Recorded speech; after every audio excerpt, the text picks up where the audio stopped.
practicing in the currently in the Supreme Court and High Court of Andhra Pradesh. నేను high court of తెలంగాణలో కూడా చేశాను and ఎన్సిఎల్టీలో వీటిలో and other ట్రిబ్యునల్స్లో కూడా I been actively practising right now I mean Delhi and in the supreme court అండి actually. Okay, thank you Divya madam. Divya, so నేను recording start చేశాను, అప్పటికి మీరు మీరు మీ నేమ్ చెప్పేశారు. సారీ, ఇప్పుడే I'm back to my home. నాకు ఇందాక రికార్డింగ్ చేయడానికి వీలు కాలేదు. So sorry for that. మీరు ఇందాక చెప్పింది చాలా క్లియర్ గా ఎక్స్ప్లెయిన్ చేశారు, బట్ రికార్డ్ చేయలేకపోయాను నాకు టెక్నికల్ ప్రాబ్లం ఉండడం వల్ల. But again I started recording now and participants కూడా గుడ్ నెంబరే ఉన్నారు. I think 16 members. అండ్ ఇప్పుడు కేజీబీ రావు గారు, మిమ్మల్ని ఇంట్రడ్యూస్ చేసుకోండి సార్ మళ్ళీ ఒకసారి.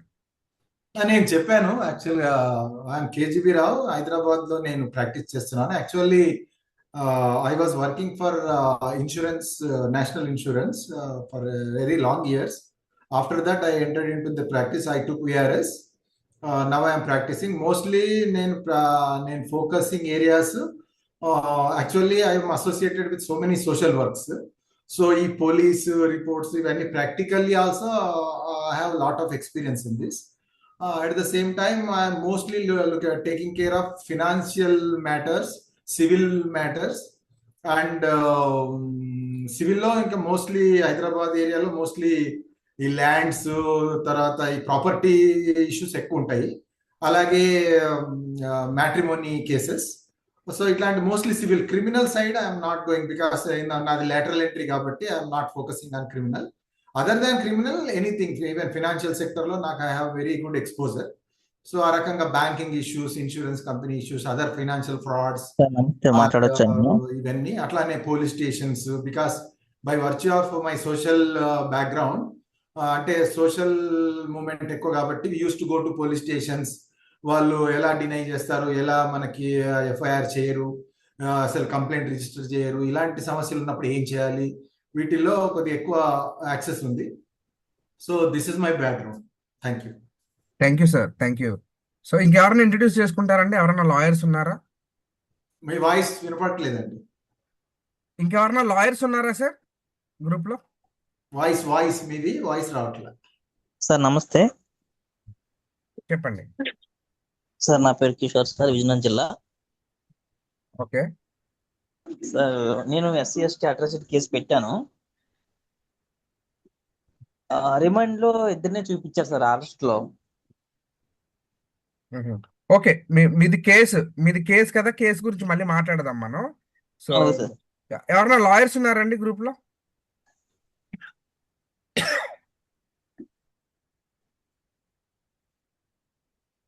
ఇంకెవరైనా లాయర్స్ ఉన్నారా సార్? యేసుదాస్ గారు, మీరు ఇంట్రడ్యూస్ చేసుకోండి.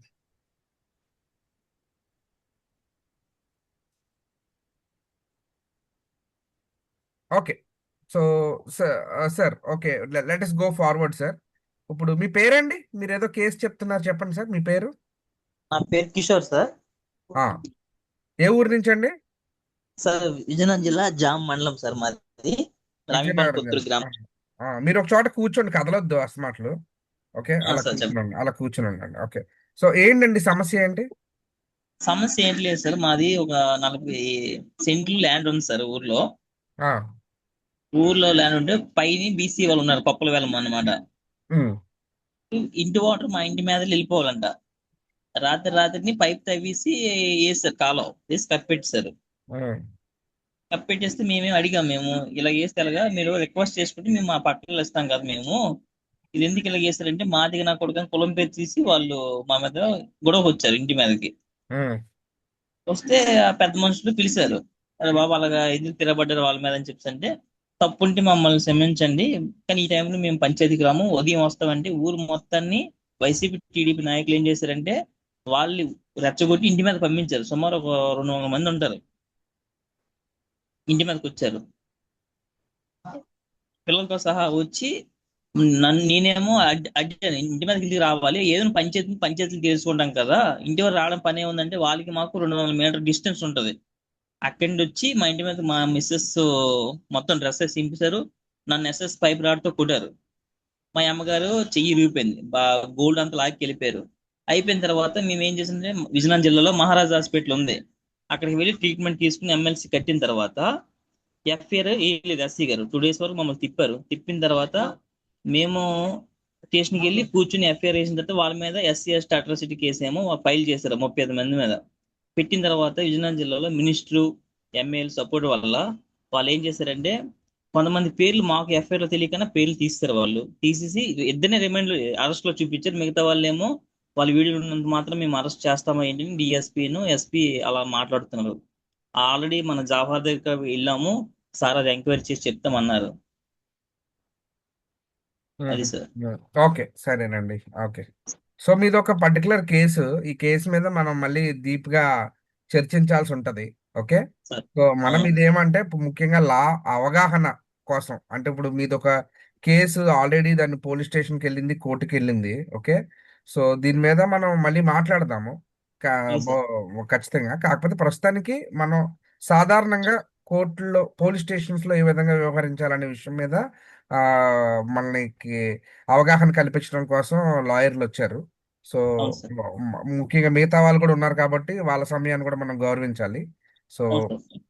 ఓకే, అవును సార్. సరే బ్రదర్. ఓకే, సరే, జరిగినటువంటి దానికి అది చాలా దారుణమైన విషయం. ఖచ్చితంగా దాన్ని ఖండించాలి. ఓకే, అవును సార్. కానీ రాజకీయ పరమైన పలుకుబడి, ఆ, ఆ, అవును సార్. ఏదైనా సరే సరైన డాక్యుమెంటేషన్ లేకపోతే ఖచ్చితంగా కేసు అనేది నిలబడదు. అవును. కేసు స్టార్టింగ్ నుంచి కూడా, పునాది నుంచి కూడా సరైన డాక్యుమెంటేషన్, తగిన ఆధారాలు కూడా మనం కూడా సేకరించుకోవాల్సి ఉంటది. సో అవును ఈ సార్. విషయాలు మన లాయర్లు ఇంకా బాగా చెప్తారు. సో అవును సార్. ఇప్పుడు మాట్లాడేది ఎవరండి? సార్ నమస్తే సార్. ఆ, చెప్పండి sir Deepak sir, I'm very thankful to you. Madam గారు నమస్తే. దివ్య మేడం గారు మీకు నమస్కారం. నమస్కారం. చాలా సంతోషంగా ఉంది మేడం గారు. నా పేరు నేలటూరి నరసింహులు, మాదిగా, ఆంధ్రప్రదేశ్, నెల్లూరు డిస్టిక్, ఆత్మకూరు మండల్, బండారుపల్లి అని ఒక చిన్న కుగ్రామము. మేడం గారు మాట్లాడితే నాకు ఒక సంతోషం వేసింది. నేను మేడం గారి దగ్గర కొన్ని సూచనలు తెలుసుకుందామని. మేడం గారు, నేను క్రిమినల్ లాయర్ గా ప్రాక్టీస్ చేస్తున్నాను. ట్రైన్ యాక్సిడెంట్లు మనం సక్సెస్ కాలేకపోతున్నామని ఒక అపవాదం ఉంది మేడం గారు. దాని మీద మీ వాల్యుబుల్ సజెషన్ ఏంటండి? మళ్ళీ రిపీట్ చేయండి. ట్రైన్ యాక్సిడెంట్స్ జరుగుతాయి కదా మేడం గారు, train accidents.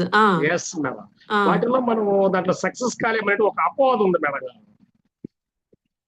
What about situation? Actually I don't know. If you give me please suggestions, I will request for you. అంటే కొంచెం స్పెసిఫిక్ గా చెప్తే బాగుంటుందండి. ట్రైన్ యాక్సిడెంట్ లో మనం సక్సెస్ కావకపోవడం అంటే usually you are referring the కమ్యూనిటీయా లేకపోతే in general? Generally. Okay, okay. అంటే ట్రైన్ యాక్సిడెంట్స్ వచ్చేసరికి I think it comes under different jurisdiction అండి. యాక్చువల్ గా మోటార్ వెహికల్ కింద రాదు అది.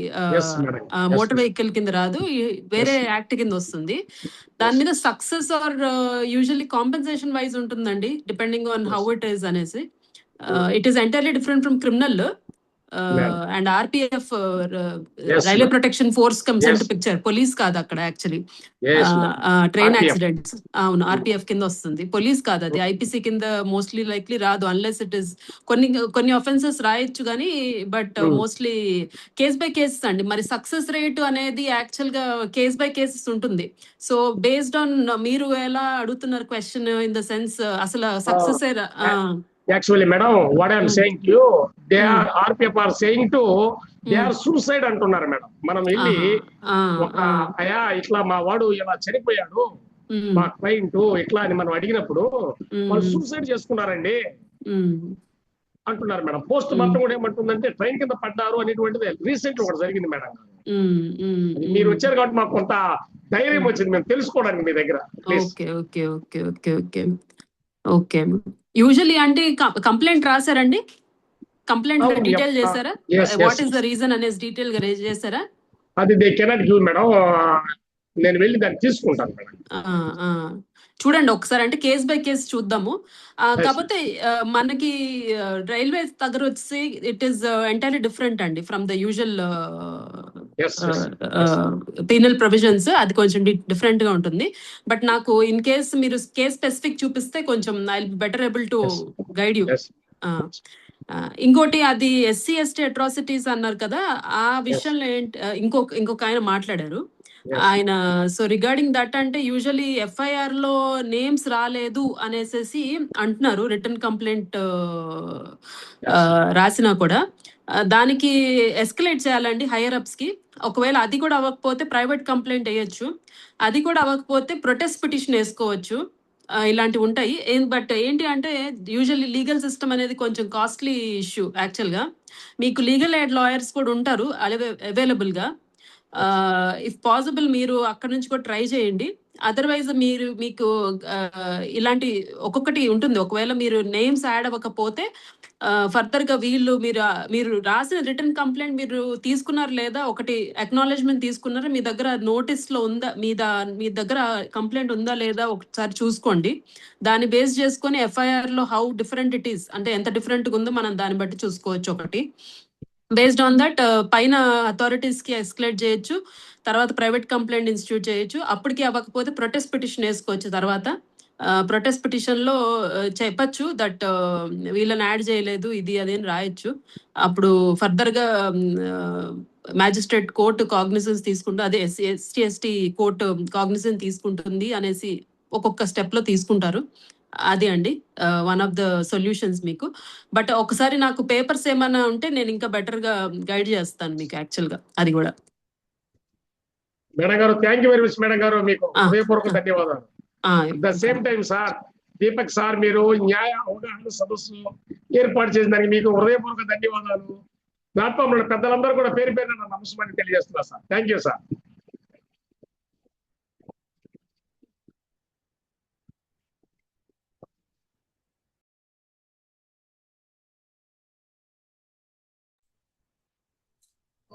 దీపక్ గారు,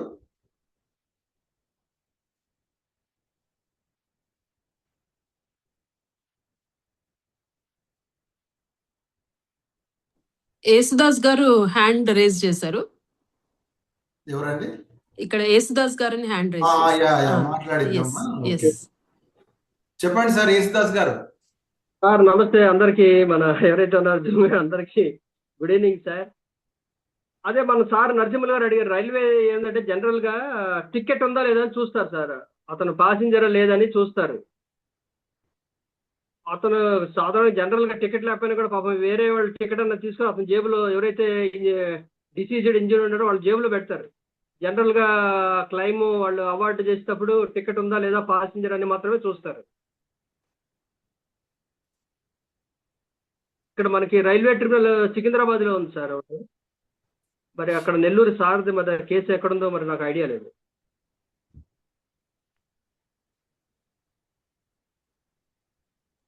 sir Nellore sir, Nellore sir, Nellore. Vijayawada వచ్చిందా సార్? విజయవాడ వచ్చిందా? Nellore sir, Nellore SC railway, south central railway, Nellore. నెల్లూరులో ఉందా ట్రిబ్యునల్? నరసింహులు గారు, యేసుదాస్ గారు, ఒక విషయం మీరు ఒక మాట ఏమంటే, మన స్పెసిఫిక్ టాపిక్ ఇది. మీరు ఎలాంటి విషయాలు మాట్లాడాలనుకున్నప్పుడు ముందుగా విషయాలు నాకు చెప్తే టైం ఇస్తాను. ఓకే, ఇప్పుడు ఏమంటే, ఇప్పుడు దీంట్లో 16 మంది జాయిన్ అయ్యారు. దీన్ని రికార్డింగ్ కూడా చేస్తాము, చాలా మంది చూస్తారు. ఇప్పుడు మన వాళ్ళ సమయాన్ని చక్కగా ఉపయోగించుకునేలాగా మనం ప్లాన్ చేసుకోవాలి. ఓకే, దయచేసి టాపిక్ స్పెసిఫిక్, అలాంటిది ఏదైనా మీకు పర్టికులర్ టాపిక్ మీద సమస్య ఉంటే ముందుగా చెప్తే దాన్ని కేస్ స్టడీ చేసి దానికి ఏదైనా పరిష్కారం చూస్తాం. ఓకే, మన మిగతా సమయం కూడా గౌరవించాలి. దయచేసి ఇలాంటి స్పెసిఫిక్ టాపిక్స్ ఉంటే ఇప్పుడు తీసుకురావద్దు. ఓకే, ఇప్పుడు దివ్య గారు తర్వాత గణేష్ గారు ఇద్దరు కలిసి వారిద్దరూ డిస్కస్ చేస్తారు. ఇప్పుడు టాపిక్ ఏంటంటే, మనం పోలీస్ స్టేషన్లో ఏ విధంగా వ్యవహరించాలి, పోలీస్ స్టేషన్లో మనకి ఎటువంటి హక్కులు ఉంటాయి, పోలీసులకి చట్టపరంగా మన మీద ఎటువంటి హక్కులు వాళ్ళకుంటాయి, పోలీస్ స్టేషన్లో ఏదన్నా వ్యవహారం మనకి అనుకూలంగా జరగకపోతే, లేకపోతే తప్పుగా జరుగుతుందని మీకు అనిపిస్తే ఏం చేయాలి అన్న అంశాలపైన మనకి కేజీబీ రావు గారు, తర్వాత దివ్య గారు ఇద్దరు డిస్కస్ చేస్తారు. మనం వారు చెప్తున్న విషయాలు గమనిద్దాం. Thank you.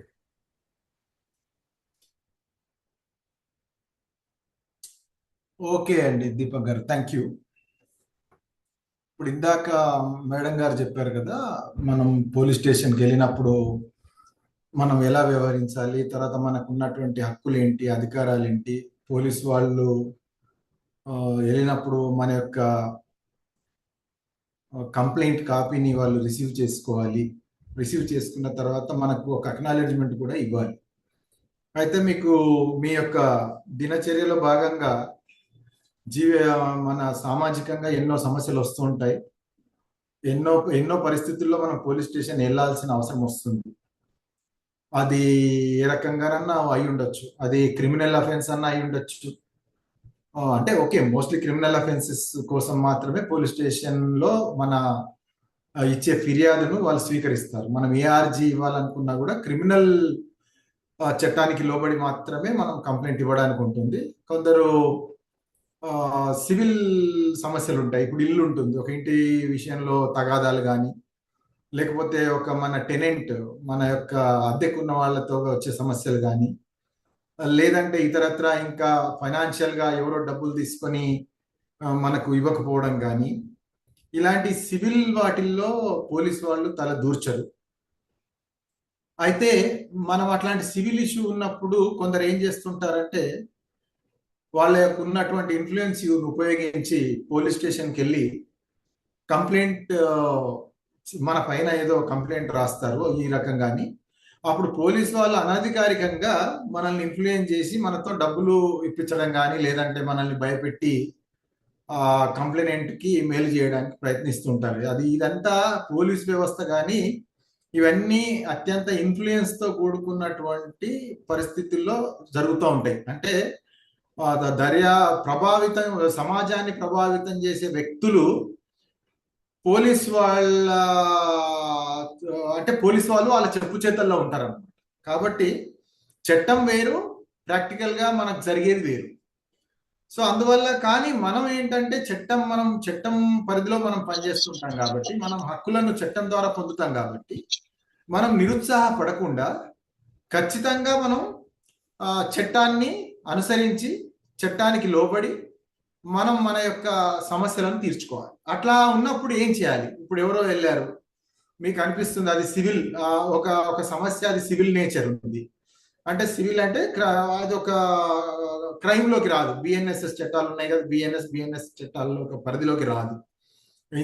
ఇంతకుముందు సిఆర్పిసి అండ్ ఐపీసీ అనేవాళ్ళం కదా, ఆ పరిధిలోకి రాని ఏముంటాయి సివిల్. అదే మీరు ఎక్కడో ఏదో మీ ఇంటి పక్కన ఏదో భూమి కోసం తగాదా, లేకపోతే ఎక్కడో మీ హద్దుల్లో తేడాలు, లేకపోతే మీరు ఎవరికో డబ్బులు ఇవ్వాలి, మీరు డబ్బులు ఇవ్వట్లేదు, వాడేదో పోలీస్ స్టేషన్ పిలిచి మిమ్మల్ని బలవంత పెట్టి మీ దగ్గర డబ్బులు వసూలు చేసే కార్యక్రమాలు, ఇవన్నీ ఏంటంటే సమాజాన్ని ప్రభావితం చేసేటటువంటి విషయాలు. ఏంటది? పొలిటికల్గా ఉండొచ్చు, అతని యొక్క హోదాను బట్టి ఉండొచ్చు సమాజంలో, లేదంటే అతని కులపరంగా ఉండొచ్చు, లేదా అతనికి ఉన్నటువంటి డబ్బు పరపతిని దృష్టిలో ఉంచుకొని ఉండొచ్చు. పోలీస్ వాళ్ళు ఏం చేస్తారంటే లొంగిపోయి మనల్ని చూస్తారు. ముఖ్యంగా మన కమ్యూనిటీలో 99%, అసలు 100 చెప్పొచ్చు, అట్లీస్ట్ ఓకే 99 చెప్పుకోండి, ఒక 1% వదిలేద్దాం. 99% మనకు ఈ పోలీస్ వ్యవస్థ పట్ల కానీ, లేదంటే ఈ చట్టాల పట్ల కానీ, లేదంటే సమాజంలో దేశకాలమైన పరిస్థితుల్లో ప్రకారంగా జరుగుతున్నటువంటి విషయాలు కానీ మనకు తెలియవు. ఎందుకనంటే మన యొక్క నేపథ్యం అలా ఉంటుంది. ఎందుకంటే మనం పొద్దున్న లేవగానే మన సమస్యలు మనకు బోలెడు చుట్టుముట్టు ఉంటాయి కాబట్టి, అట్లాంటప్పుడు వీళ్ళు సమాజాన్ని ప్రభావితం చేసే వాళ్ళు, ఇన్ఫ్లుయెన్స్ ఉన్న వాళ్ళు ఏం చేస్తారు, పోలీస్ వాళ్ళని తొందరగా ప్రభావితం అవుతారు. పోలీస్ వాళ్ళు కూడా మన క్యాస్ట్ అని చెప్పగానే పోలీస్ వాళ్ళు కూడా ప్రభావితం అవుతారు. కాబట్టి అందరూ ఆల్ ఇన్ ద గేమ్ అంటారు, అందరు కలిసి మనల్ని ఇబ్బంది పెట్టడానికి ప్రయత్నం చేస్తారు. అట్లాంటప్పుడు ఏం చేయాలని అంటే, మనకు వేరియస్ మీన్స్ ఉన్నాయి. ఇప్పుడు సపోజ్ మీకు మీ లోకల్ పోలీస్ స్టేషన్ నుంచి ఒక ఫోన్ వచ్చింది, ఎస్ఐ లెవెల్లో లేకపోతే సిఐ లెవెల్లో ఒక ఫోన్ వచ్చింది. మీరు ఖచ్చితంగా నమ్ముతున్నారు. ఆ ఫోను ఎందుకు వచ్చిందో, వాళ్ళు ఏదో డబ్బులు, అది మీకు తెలుసు ఈ విషయం. అది సివిల్ అని మీకు తెలిసినప్పుడు, పోలీసు వాళ్ళు పిలుస్తున్నప్పుడు మీరు ఖచ్చితంగా మీరు చెప్పొచ్చు. అంటే మామూలుగా మర్యాద కోసం అక్కడ మీరు లోకల్లో ఉంటారు కాబట్టి మర్యాద కోసం పోలీస్ వాళ్ళ దగ్గరికి వెళ్ళి మాట్లాడి, సార్ అది ఓకే సార్, మేము ఈ విషయంలో అది మా వ్యక్తిగతమైనటువంటి విషయం, మా ఉభయుల మధ్యలో ఉన్నటువంటి దాంట్లో క్రిమినల్ చర్యలకు ఇట్లా ఇందులో ఎలాంటి అవకాశం లేదు కాబట్టి మేము బయటనే మాట్లాడుకుంటాం, లేదంటే మీరు ఒక మాట అనొచ్చు. లేదు సార్ అతనికి ఏదన్నా ఉంటే కోర్టుకు వెళ్ళమనండి, లేదా నేను వెళ్తాను కోర్టుకి అని చెప్పొచ్చు. అయినా సరే వినలేదు, మిమ్మల్ని ఇబ్బంది పెడుతున్నారు అనుకోండి, వాళ్ళ పై ఆఫీసర్ ఉంటాడు. ఇప్పుడు పట్టణాల్లోనేమో ఏసీపీ అంటారు, మామూలుగా రూరల్లో డిస్ట్రిక్ట్స్ లో డిఎస్పీ లెవెల్ ఉంటారు, తర్వాత ఎస్పీ లెవెల్ ఉంటారు. మీకు న్యాయం ఇక్కడ లోయర్ లెవెల్లో జరగదు అనుకున్నప్పుడు ఎస్పీకి వెళ్ళి, సార్ నేను ఇలా ఫలానా అతను నన్ను ఇబ్బంది పెడుతున్నారు, పోలీస్ స్టేషన్ ద్వారా కూడా నా పైన ఇచ్చేస్తున్నారు అని చెప్పేసి ఆ రకంగా మనం ఎస్పీ గారికి కానీ కంప్లైంట్ రాసిస్తే ఇమీడియట్ 2 నిమిషాల్లో, మేము ఇలా చేసాం ఇంతకుముందు ఇక్కడ సుమతి గారు అని, ఇప్పుడు హైదరాబాద్ లో తను she's I think Rachakonda commissioner అనుకుంటా, ఆవిడ ఇక్కడ మాకు ఎస్పీగా ఉన్నప్పుడు మేము కంప్లైంట్ ఇస్తే ఆ చిట్టి డబ్బులుగా ఇవ్వట్లేదు అని చెప్పి ఎవరు వెళ్తే ఇమ్మీడియట్ గా వాళ్ళని పిలిచి పోలీస్ వాళ్ళని, అసలు nobody should go, this is purely civil in nature అని చెప్పేసి ఇచ్చేసారు. వాళ్ళు ఎలా వెళ్ళొచ్చు అంటే, మీరు ఒకవేళ మీరు నిజంగా 10 మంది దగ్గర డబ్బులు తీసుకొని మీరు అందరిని ముంచారు అంటే అది అందరు కలిసి వెళ్ళినప్పుడు అది ఎఫ్ఐఆర్ అవుతుంది. ఎఫ్ఐఆర్ అయిన తర్వాత అప్పుడు వాళ్ళు పోలీసు వాళ్ళు మీకు మిమ్మల్ని సమన్ చేయవచ్చు, మిమ్మల్ని పిలవచ్చు, వాళ్ళు ఇంటరాగేషన్ చేయొచ్చు, వాళ్ళకి రకరకాల ఉన్నాయి. అవన్నీ కూడా చట్టానికి పరిధిలో లోబడే చేయాలి. అంటే మీరు ఒక మిమ్మల్ని అరెస్ట్ చేసినప్పుడు మీ నెక్స్ట్ ఫ్రెండ్కి చెప్పడం, లేదా మీరు పెట్టుకున్నటువంటి అడ్వకేట్ కు ఆ యొక్క సమాచారాన్ని చేరవేయడం, మీ ఫ్యామిలీ మెంబర్స్ కి ఆ ఇన్ఫర్మేషన్ ఇవ్వడం, ఇలాంటివన్నీ చట్ట పరిధిలో చాలా కండిషన్స్ ఉన్నాయి. పోలీసులు ఇష్టారాజ్యంగా వాళ్ళు అరెస్ట్ చేయడానికి లేదు. అది ఓన్లీ ఇందాక మేడం గారు చాలా డీటెయిల్ గా చెప్పారు, ఎక్కడైతే కాగ్నిజబుల్ అఫెన్స్ ఉంటుందో అక్కడ మాత్రమే వాళ్ళకు అరెస్ట్ అవసరమని భావించినప్పుడు పోలీసులు అరెస్ట్ చేసే అవకాశం ఉంది. అప్పుడు కూడా అది నోటీస్ ఇవ్వాలి. నోటీస్ ఇచ్చి మీ యొక్క నెక్స్ట్ ఫ్రెండ్కి కానీ లేదంటే మీ ఫ్యామిలీ మెంబర్కి చెప్పి మిమ్మల్ని అరెస్ట్ చేసేటటువంటి అవకాశం ఉంటుంది. కానీ ఏకపక్షంగా వాళ్ళు అలాంటి పరిస్థితులు చేయడానికి లేదు. సరే, ఎప్పుడైనా మనం పోలీస్ స్టేషన్కు వెళ్ళాం, సరే వాళ్ళు పిలిచినప్పుడు వెళ్ళామా, మనమే ఒక కంప్లైంట్ తీసుకొని వెళ్ళామా, వెళ్ళినప్పుడు మాత్రం అక్కడ జాగ్రత్తగా ఫస్ట్ టెన్షన్ పడుద్దండి. మన దగ్గర ఉన్నటువంటి ఇంకొక సమస్య ఏంటంటే, మేము చూసాము చాలా మందిని, ముఖ్యంగా మన క్యాస్ట్ లో విపరీతమైనటువంటి భయానికి లోనవుతాం. పోలీస్ స్టేషన్ నుంచి కబురు వచ్చినా, లేదంటే మనకు జరిగిన అన్యాయాన్ని పోలీస్ స్టేషన్కి వెళ్ళి తెలియజేయాలనేటువంటి పరిస్థితులు ఉత్పన్నమైనప్పుడు అత్యంత భయానకమైనటువంటి పరిస్థితి మనలో ఉంటుంది. అందరూ ఒక రకమైనటువంటి ముభావము, గంభీరత్వము, తర్వాత ఒక బాధ, ఒక అలజడి అనేది మనసులో ఉంటుంది. ఫస్ట్ నేను చెప్పేది ఏంటంటే, మీరు ఇక్కడ ఉన్న వాళ్ళు అందరికీ చెప్పండి, ఫస్ట్ కుటుంబంలో ఈ యొక్క భయాన్ని తీసేసేయండి. ఫస్ట్ పోలీస్ వాళ్ళు అనేది వాళ్ళు ఒక ప్రభుత్వ ఉద్యోగులు, వాళ్ళు వాళ్ళ యొక్క చట్ట పరిధిలో వాళ్ళకు ఉండేటటువంటి చట్టానికి అనుగుణంగా పనిచేస్తున్నటువంటి ఒక ప్రభుత్వ ఉద్యోగులు. అది ఫస్ట్ మైండ్లో పెట్టుకోండి. తర్వాత పోలీస్ స్టేషన్కి వెళ్తే ఏమవుతుందంటే, అది ఎక్కడో ఇక్కడైతే జరుగుతుంది, నేను కాదనను, వాళ్ళు ఏదో బెదిరించడాలు ఇవి ఉంటాయి. కానీ మనము ఎప్పుడైతే చట్టం గురించి పూర్తిగా తెలుసో, మనం పూర్తిగా మానసికంగా సంసిద్ధంగా ఉండి పోలీస్ స్టేషన్కి వెళ్ళామో, పోలీసులు ఎందుకు పిలిచారో అప్పుడు మీరు కరెక్ట్ గా ఆన్సర్ చేయగలరు. మీరు కరెక్ట్ గా వాళ్ళు చెప్పే ప్రశ్నలకు మీరు కరెక్ట్ గా ఆన్సర్ చేసే అవకాశం మీకు ఉంటుంది. భయపడిన మరుక్షణం మీ యొక్క మానసిక స్థితి పూర్తిగా డిప్రెషన్ లోకి వెళ్ళిపోతారు. వాళ్ళు అడిగిన ప్రశ్నలకు సరిగ్గా చెప్పరు, దానికి వాళ్ళు గుర్తిస్తారు. ఇంకోటి ఏంటంటే, ఈ రోజుల్లో మొత్తము ఎదుటివాడి సైకాలజీ చూసి పనిచేసేటటువంటి రోజులు వచ్చినాయి. వెనకట్లా కాదు. వెనకటికి ధర్మము, న్యాయమో, లేదంటే ఊర్లో ఒక రకమైనటువంటి పద్ధతులు ఉండేవి. ఇప్పుడు అది ఏం లేదు. కాబట్టి మీరు చూస్తాడు, మీరు భయపడుతున్నారంటే ఇంకా కొద్దిగా భయపెట్టడానికి ప్రయత్నం చేస్తారు. గుర్తుపెట్టుకోండి, ఇది సైకాలజీ. సమాజం ఒకటే కాదు, సైకాలజీ. సమాజం అలా చేస్తుందని ఇన్నాళ్ళు విన్నాం. సమాజం ఎందుకు చేస్తుంది అలా, భయపడ్డం ఇంకా భయపెట్టిస్తారనేది ఒక నానుడు ఉంది కదా, మీరు వినుంటారు. ఎందుకు ఉంటుందంటే సైకాలజీ అన్నమాట. అది మీరు భయపడుతున్నప్పుడు వాడి సైకాలజీ ఇంకా భయపెట్టమని చెప్తుంది వాడికి. సో అప్పుడు ఏమవుతుంది, ఇంకా గందరగోళానికి దారితీస్తుంది. ఆ భయంలో మీరు వాడిని తిట్టే అవకాశాలు కూడా రావచ్చు, మీకు కోపం రావచ్చు, లేకపోతే మీరు కన్ఫ్యూజ్ అయిపోయి మీరు ఏం చెప్తారో మీకు తెలియకపోవచ్చు. ఇలాంటి చాలా సమస్యలు భయంతో వస్తున్నాయి. ముఖ్యంగా మన పర్టికులర్గా మన క్యాస్ట్ లో ఉన్నటువంటి జనాలకి భయం అనేది ఉంది. అఫ్కోర్స్ ఈ జనరేషన్కి అది తగ్గిపోతుంది, ఎందుకంటే ఇది జనరేషన్స్ నుంచి వస్తుంది కాబట్టి. నేను ఇప్పుడు నాకు భయం ఉంది, నేను నా దగ్గర స్టాప్ చేయలేను, ఎంతో కొంత నేను ట్రాన్స్ఫర్ చేస్తాను నా ఫ్యామిలీకి కూడా, వాళ్ళకు కూడా కొద్దిగా అలా తగ్గుతూ వస్తుంది. బట్ నేననేది ఏంటంటే నేను అవగాహన కల్పించే ముఖ్య ఉద్దేశం ఏంటంటే, భయం ఎప్పుడైతే తగ్గిపోతుందో మీరు ఏం చేయాలో మీకు కర్తవ్య నిర్వహణ అనేది మీ మైండ్లోకి వస్తుంది. నా కర్తవ్యం ఏంటి ఇప్పుడు, అతను ఎందుకు వచ్చాడు, నేను ఎందుకు వెళ్తున్నాను. అప్పుడు మీరు ఒక స్టాండర్డ్ బిహేవియర్తో వెళ్తారు పోలీస్ స్టేషన్కి. అంటే మీ దగ్గర ఒక స్టాండర్డ్గా వాళ్ళు అడిగే ఆ క్వశ్చన్లు ఏంటో మీకు తెలిసిపోతుంది, ఎందుకంటే ఇష్యూ ఏంటో మీకు తెలుసు కాబట్టి. సో ఆ ఇష్యూకి తగ్గట్టు ఆన్సర్స్, లేదా దానికి సంబంధించినటువంటి సరంజామా, దానికి సంబంధించినటువంటి డాక్యుమెంట్స్, దానికి సంబంధించినటువంటి సమాచారాన్ని మీ కుటుంబ సభ్యుల ద్వారా కానీ మీ ఫ్రెండ్స్ ద్వారా కానీ మీరు కనుక్కుంటారు. పోలీస్ స్టేషన్కి వెళ్ళే లోపల మీ ఇదంతా సిద్ధమై వెళ్తారు. కాబట్టి మీరు నిశ్చింతగా అద్భుతంగా అక్కడ కూర్చొని పోలీస్ స్టేషన్లో వెళ్ళి వాళ్ళకు మనం చేయాల్సినటువంటి మర్యాదలన్నీ వాళ్ళకంటే గౌరవంగా పోలీస్ స్టేషన్కి వెళ్ళినప్పుడు నమస్కారాలు పెట్టడం, అదే ఒక ఎదుటి మనిషిని మనం ఒక సంస్కారమైన వ్యక్తిగా చూపించుకోవాలని అంటే ఇట్లాంటి చిన్న చిన్న విషయాలే చాలా ఇంపార్టెంట్. భయపడ్డప్పుడు ఏమవుతుంది, మీరు నమస్కారం కూడా చేయాలి, ఇలా ఉంటారు.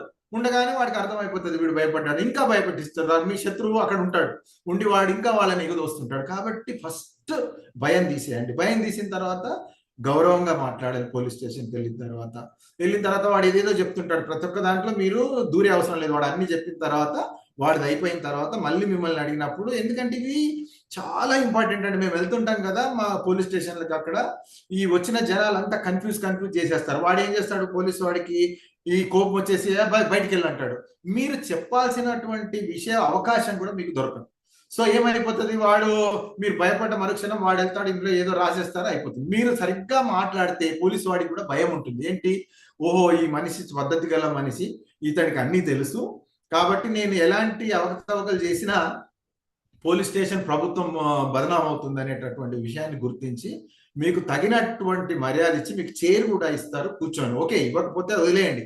ఎందుకనంటే చైర్ సాధ్యమైనంత వరకు వాళ్ళు ఏం చేస్తారంటే, బేసిక్గా నేను చెప్పాను కదా, ఎదుటి మనిషి యొక్క పరపతి, వాడిని చూసి వాడి వేషధారణ చూసి అలా కూర్చోబెట్టడం ఇవన్నీ ఉంటాయి. కానీ ప్రతి పోలీస్ స్టేషన్లో మనకు పౌరుడికి ఉండే హక్కులు ఏంటంటే, మీకు సరి అయినటువంటి మర్యాదగా వాళ్ళు మిమ్మల్ని రిసీవ్ చేసుకోవాలి, మిమ్మల్ని సీట్ ఆఫర్ చేయాలి, తర్వాత మీ సమస్య వినాలి, వాళ్ళు చెప్పే సమస్యలకు కూడా మీరు జవాబు చెప్పినప్పుడు కూడా సావధానంగా వినేటటువంటి పరిస్థితి అక్కడ ఉంటుంది అనమాట యాక్చువల్ చట్టపరంగా. కానీ నేను అంటున్నాను కదా, బికాస్ ఆఫ్ మన క్యాస్ట్ వీటి వల్ల అవి ఓవర్ ఇన్ఫ్లుయెన్స్ అయిపోయి వాళ్ళు వేరే రకంగా, అసలు పోలీస్ స్టేషన్ అంటే ఒక భయం అని ఫస్ట్ ఏం చేస్తారంటే మనకు భయం క్రియేట్ చేస్తారు. సో దట్ మీరు భయపడి బయటనే మీరు లొంగిపోవాలన్నమాట, మీరు మానసికంగా బయటే లొంగిపోవాలి. కానీ అది కరెక్ట్ కాదు. లొంగిపోవడం వీళ్ళ దగ్గర లొంగిపోవడానికి కాదు, మనం చట్టపరంగా మనం రైట్ పాత్ లో ఉన్నాం, మన హక్కులు కరెక్ట్ గా ఉన్నాయి, మనం చేసే పని కరెక్ట్ గా ఉంది అనేటటువంటి కాన్ఫిడెన్స్ మీకుంది. మీరు పోలీస్ స్టేషన్కి వెళ్ళి మర్యాదగా నమస్కారాలు ఇట్లాంటి సంస్కారాలతో వాళ్ళ దగ్గరికి వెళ్ళిన తర్వాత వాళ్ళు చెప్పమంటారు. చెప్పిన తర్వాత కొన్నిసార్లు ఏమవుతుందంటే, సరే ఇది సైన్ చేయని కొన్ని వాళ్ళే రాసుకుంటారు, రాసి సైన్ చేయమంటారు. సైన్ చేయమనగానే మీరు సైన్ చేయకూడదు, అదేంటో చదివి వినిపించమని చెప్పాలి. లేదా మీ తోడు మీ ఫ్రెండ్ని కానీ ఎవరినో ఒకరు మీ తోడు తీసుకెళ్ళాలి. ఆ యొక్క మీరు చదువు రాకపోతే చదువు వచ్చిన వాళ్ళు ఎవరినో ఫోన్ చేసి పిలుచుకోవాలి. వాళ్ళు వెళ్తారు, అందులో ఏమున్నదో వాళ్ళు చదువుతారు, వాళ్ళు చదివి వినిపిస్తారు, వీళ్ళు చూస్తారు, అప్పుడు మీరు సైన్ చేయమంటే చేయాలి. అలాగే ఎంటీ పేపర్స్ మీద సైన్ చేసుకుంటూ ఉంటారు. ఈ మోస్ట్లీ రూరల్లో జరిగే విషయాలు చెప్తున్నా. రూరల్ పోలీస్ స్టేషన్లలో జరిగేటటువంటి విషయాల్లో ఖాళీ పేపర్ ఉంటుంది కదా, దానిపైన సంతకాలు చేయమంటారు. అట్లాంటి అస్సలు చేయకూడదు. ఖాళీ పేపర్ మీద ఎట్టి పరిస్థితుల్లో సంతకం చేయకూడదు. ఫిలప్ చేసిన ఏదైనా నింపిన ఫారం ఆల్రెడీ వాళ్ళు రాసింటే ఆర్జీలో ఏమేమి రాశారు, దరఖాస్తులో ఏమేమి పొందుపరిచారు, అవన్నీ కరెక్ట్ గా ఉన్నాయా సరి చూసుకోవాలి. కరెక్ట్ ఉంటేనే సంతకాలు చేయాలి. తర్వాత మీరు మీ యొక్క ఇన్వెస్టిగేటింగ్ ఆఫీసర్ లేదా మిమ్మల్ని ఏ అధికారి అయితే పిలిచారో, మీరు ఏ అధికారి ముందు మీరు వెళ్ళారో ఆ అధికారి యొక్క పేరు, అతని హోదా, మీరు వెళ్ళిన సమయము, తేదీ అవన్నీ మీరు నోట్ చేసుకోవాలి. తర్వాత ఏదైనా ఆర్జీ వాళ్ళకి ఇచ్చినట్టయితే ముందుగానే 1+1 కాపీ తయారు చేసుకొని వెళ్ళి ఒకటి ఇచ్చి ఇంకో దానిపైన అక్నాలెడ్జ్మెంట్ తీసుకోవాలి. వాళ్ళ ఒక సంతకము, ముద్ర కూడా తీసుకోవాలి. దానికి మనం ఫీల్ అయ్యే అవసరం లేదు. అది చట్టము నిర్దేశించినటువంటి ఒక అక్నాలెడ్జ్మెంట్. అది పోలీస్ వాళ్ళ దగ్గరికి ఏ ఆర్జీ తీసుకెళ్ళినా కూడా దానికి సరైనటువంటి రసీదు ఇవ్వాల్సినటువంటి రూల్స్ చట్టంలో ఉన్నాయి. కాబట్టి అడిగితే పోలీస్ ఆయన ఏమనుకుంటాడో లేకపోతే ఆ ఆఫీసర్ ఏమనుకుంటాడో అనేటటువంటి మీమాంస కానీ అలాంటి భయాలు కానీ పెట్టుకొని వెళ్తే మీకు సగం పని అవుతుంది. మీరు తీసుకెళ్లి ఇచ్చిన అప్లికేషన్ ఎటో పోతుంది, తర్వాత మీరు ఏమి ఇచ్చారో మీకే తెలియదు. వాళ్ళు మీరు ఇచ్చిన అప్లికేషన్ మీదనే పైనే మీకు కానీ ఇంటరాగేషన్ చేసినట్టయితే మీరు అందులో ఏం రాశారో మీకే తెలియదు, మిమ్మల్ని కన్ఫ్యూజ్ చేస్తారు. ఇట్లాంటి సిచ్యువేషన్స్ ఉంటాయి. అందువల్ల మీరు ఏది రాసిచ్చినా, చిన్న కాగితం రాసిచ్చినా దాని కాపీ మీ దగ్గర ఉండాలి.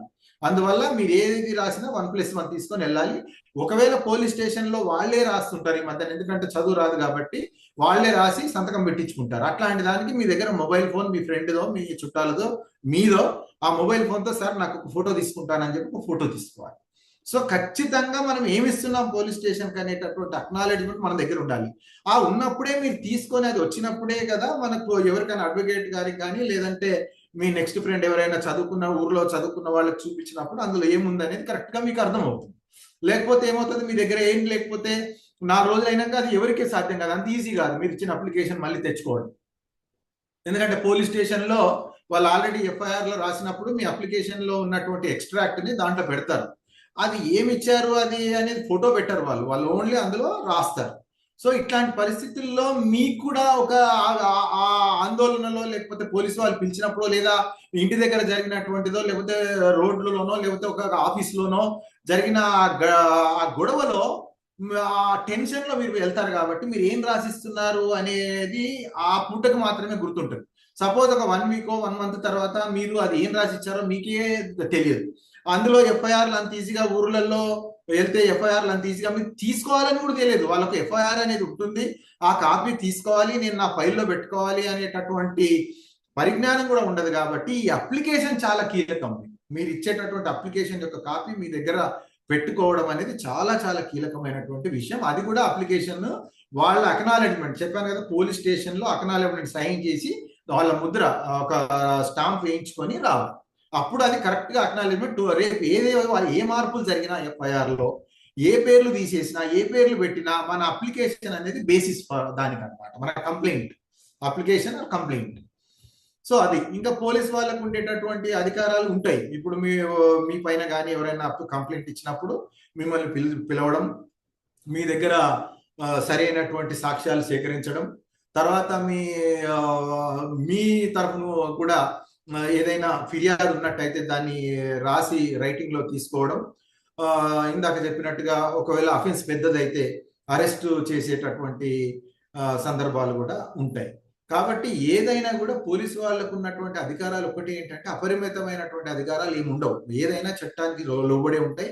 ఏ విషయమైనా మీకు చేయాలి. కాకపోతే ఏంటంటే నేను చెప్పాను కదా, ఆ ప్రాక్టీసెస్ అనేవి డిఫరెంట్ గా ఉన్నాయి. మనకి ఎప్పుడో బ్రిటిష్ కాలం నాటి పోలీస్ వ్యవస్థ కంటిన్యూ అవుతుంది. సో ఆ కంటిన్యూషన్ లో వాళ్ళు చేసేటటువంటి ఎక్సెసెస్ అంటారు, ఆ ఎక్సెసెస్ కూడా ఉంటాయి. వాటిని కూడా మనము, నేను అనేది ఒకటి, అందుకే ఫస్ట్ అండ్ ఫండమెంటల్ నేను ప్రతిసారి ఉటంకిస్తున్నది ఏంటంటే, మీరు భయపడిన మరుక్షణం మీ కేసు అంత సమర్థవంతంగా మీరు ముందుకు తీసుకెళ్ళలేరు. భయం మాత్రం ఉండొద్దు. మీరు అడగండి, వాడు అననీయండి. వాడు బూతులు కూడా మాట్లాడచ్చు, లేకపోతే గద్దించినట్టు మాట్లాడచ్చు, లేకపోతే ఇంకో రకంగా మనం జంకకుండా చాలా జాగ్రత్తగా గట్టిగా నిలబడాలి. తర్వాత వాళ్ళు మాట్లాడిన ప్రతి మాటకి మనం ఆన్సర్ ఇవ్వాల్సినటువంటి అవసరం లేదు. ఇంకా కొందరు ఏం చేస్తుంటారంటే ప్రతి మాటకు ఏదో జవాబు చెప్పడానికి ప్రయత్నం చేస్తుంటారు. అది కూడా తప్పు. ప్రతి మాటకు జవాబు చెప్పే అవసరం లేదు. మీకు మీ కేసుకు సంబంధించినటువంటి విషయాన్ని మాత్రమే మీరు పదే పదే చెప్పడానికి ప్రయత్నం చేయండి, అంతే. పోలీసు వాళ్ళు మాట్లాడే ప్రతి మాటకి మీరు జవాబు కానీ అవి చెప్పుకునే అవసరం మీకు లేదు. ఆ క్రమంలో ఏమవుతుందంటే మీ తప్పుదో పడుతుంది. మీరు ఏ పరిస్థితుల్లో ఏ పోలీస్ స్టేషన్కి ఎందుకు వెళ్ళారో అది అంతా పక్కకు జరిగిపోయి వేరే విషయాల పైన మాట్లాడాల్సి వస్తుంది. అందువల్ల you be careful whenever మీరు ఎప్పుడైతే పోలీస్ స్టేషన్కి వెళ్తున్నారో మీరు జాగ్రత్తగా మీరు ఎందుకు వెళ్ళారు అనేది పదే పదే గుర్తు తెచ్చుకోండి. భయాన్ని ఒకటి పక్కన పెట్టండి. అప్పుడు మీరు వాళ్ళు అడిగిన దానికి సరి అయినటువంటి జవాబులు వస్తాయి, చెప్పడానికి కూడా మీకు ధైర్యం వస్తుంది. అది తర్వాత మనకు అదే ఇందాక చెప్పాను, మేడం గారు కూడా చెప్పారు, అరెస్ట్ చేయాలంటే మీకు ఖచ్చితంగా నోటీస్ ఇవ్వాలి. తర్వాత అరెస్ట్ చేసే ముందు మీ కుటుంబ సభ్యులను కూడా వాళ్ళ యొక్క సమక్షంలో లేదా అడ్వకేట్ గారి సమక్షంలో ఎందుకు చేస్తున్నారో చెప్పి మిమ్మల్ని అరెస్ట్ చేసేటటువంటి అవకాశం ఉంటుంది. అలాగే మీకు అది కూడా తెలుసు, విని ఉంటారు, 24 hours లో వాళ్ళు ఖచ్చితంగా మెజిస్ట్రేట్ ముందు మిమ్మల్ని హాజరుపరచాలి. ఇవి కుటుంబ సభ్యులకు కూడా ఈ విషయాలు తెలియాలి. మీరు కూడా ఈ ఈ యొక్క ఈ పునశ్చరణ తరగతుల ద్వారా మీరు నేర్చుకున్నటువంటి విషయాన్ని ఖచ్చితంగా మీ కుటుంబ సభ్యులకు కూడా మీరు జస్ట్ ఒక నాలెడ్జ్ లాగా మీరు షేర్ చేయాలి, లేదా వాళ్ళని కూడా ఇట్లాంటి దాంట్లో పార్టిసిపేట్ చేయించాలి. మీరు వింటున్నప్పుడు మీ చుట్టూ వాళ్ళని కూడా కూర్చోబెట్టుకుంటే ఇవన్నీ, ఎందుకంటే సామాజికంగా ప్రతి పౌరుడు మనం కాన్స్టిట్యూషన్ ఆఫ్ ఇండియాకు అనుగుణంగా మనం పనిచేస్తున్నాం. కాబట్టి కాన్స్టిట్యూషన్ ఆఫ్ ఇండియాకు అనుగుణంగా మనం పనిచేసేటప్పుడు ఈ చట్టాలన్నీ కాన్స్టిట్యూషన్ పరిధిలోకి వస్తాయి. అంటే మనం ఒక చట్టానికి లోబడి మనం పనిచేస్తున్నాం. ఇప్పుడు మీరు ఉద్యోగం చేస్తున్నారు లేదా ఒక బిజినెస్ చేస్తున్నారు, ప్రతి దగ్గర చట్టం పనిచేస్తుంది. ఆ చట్టానికి అనుగుణంగానే మనం ఏదైనా చేస్తున్నాం. ఎప్పుడైతే చట్టానికి అనుగుణంగా చేస్తున్నామో ఈ పోలీస్ స్టేషన్ వ్యవహారం వచ్చినప్పుడు కూడా ఇది కూడా చట్టానికి లోబడే మనం పోలీస్ స్టేషన్కి వెళ్ళడం కానీ, చట్టానికి లోబడే మనం అరెస్ట్ కాబడడం కానీ, చట్టానికి లోబడే మనకు బెయిల్స్ రావడం కానీ ఇవన్నీ జరుగుతుంటాయి. కాబట్టి చట్టం పట్ల అవగాహన అనేది కుటుంబ సభ్యులకు చాలా ఇంపార్టెంట్. అది ఈ రోజు కాకపోయినా రేపైనా మనకు ఒకసారి చట్టము రాజ్యాంగము మనం తెలుసుకున్నట్టయితే సమాజంలో ఈజీగా జీవించవచ్చు. ఇప్పుడు ఒక బిజినెస్ స్టార్ట్ చేశారు, బిజినెస్ స్టార్ట్ చేసినప్పుడు ఆ బిజినెస్ ఏ చట్టాలు పరిధిలోకి వస్తుంది ఆ బిజినెస్. ఇప్పుడు బ్యాంక్ ఉంది, బ్యాంక్ అంటే ఆర్బీఐ చట్టం ఉంటుంది. అట్లానే ఇన్సూరెన్స్ ఉంది, ఇన్సూరెన్స్ చట్టం ఉంటుంది. అట్లానే ఇప్పుడు ప్రాపర్టీ ఉంది, ట్రాన్స్ఫర్ ఆఫ్ ప్రాపర్టీ యాక్ట్ ఉంటుంది. అట్లానే ఇప్పుడు పెళ్లిళ్ళు ఉంటాయి, పెళ్లిళ్ళకి ఒక చట్టం ఉంటుంది. ఇలా హిందూ వివాహ చట్టం ఉంటుంది, లేదంటే ముస్లింలకు షరియత్ ఉంటుంది. అలా ఇలా ప్రతి ఒక్కటి కూడా మనం చేసే ప్రతి పని కూడా చట్టానికి లోబడే మనం చేస్తున్నాం రోజు. కాబట్టి ఆ చట్టం పట్ల మనకు అవగాహన లేనట్టయితే మనం ఎదుటి వాడికి అవగాహన ఉంది, మనకు లేదనుకోండి, ఒకే విషయంలో మన ఇద్దరికి ఒక పేచీ వచ్చింది, మనం ఎక్కడికో వెళ్ళాం, ఒక చట్టాన్ని ఆశ్రయించాం, తెలుసున్న వాడికి న్యాయం జరుగుతుంది. ఎందుకంటే వాడు ముందు జాగ్రత్తగా చట్టంలో ఉన్నటువంటి విషయాలన్నీ తెలుసు కాబట్టి చట్టం ఏం చెప్తుందో అలా వాడు నడుచుకుంటాడు. దానికి తగ్గట్టుగా వాడు ఎవిడెన్సెస్ సేకరించడం కానీ, లేదంటే వాడి దగ్గర రికార్డ్స్ బిల్డప్ చేసుకోవడం కానీ, లేదంటే ఆ టైంలో సాక్షులను తయారు చేసుకోవడం కానీ, ఇలా పేపర్ ప్రకారమైనటువంటి ఎవిడెన్సెస్ కానీ అన్ని ఉంటాయి. మీకు తెలియదు కాబట్టి మీ దగ్గర ఏముండదు. న్యాయం మీ వైపున్న చట్టం ముందుకు వెళ్ళిన తర్వాత మీ దగ్గర ఓన్లీ ఎంప్టీ హ్యాండ్స్ తోటి వెళ్తే మీకు జరిగే ఏమి న్యాయం జరగదు. ఇది అది పోయింది, ఆ రోజుల్లో వెనకటికి పోయింది. అదేదో ధర్మము న్యాయము, అదేదో దేవుడి మీద ప్రమాణం చేసి ఇవన్నీ ఏం లేవు. దేవుడి మీద ప్రమాణం చేసి నేను అన్ని అబద్ధాలే చెప్తానని ప్రమాణం చేస్తున్నారు. లోపల అది బయట అది. బయటకు వచ్చేటప్పుడేమో అన్ని నిజమే అంటారు, ఆ నిజాన్ని లోపల అబద్ధాలే చెప్తానని అనుకుంటున్నారు.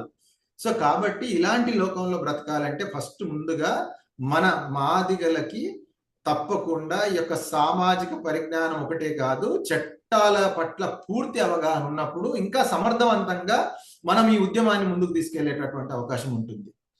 అట్లానే ఇప్పుడు పోలీసులు ఉంటారు, బూతులు మాట్లాడుతుంటారు, లేకపోతే అసభ్య పదజాలాన్ని ఉపయోగించినప్పుడు నిజానికి ఖచ్చితంగా మన యొక్క ఇది దెబ్బతింటుంది.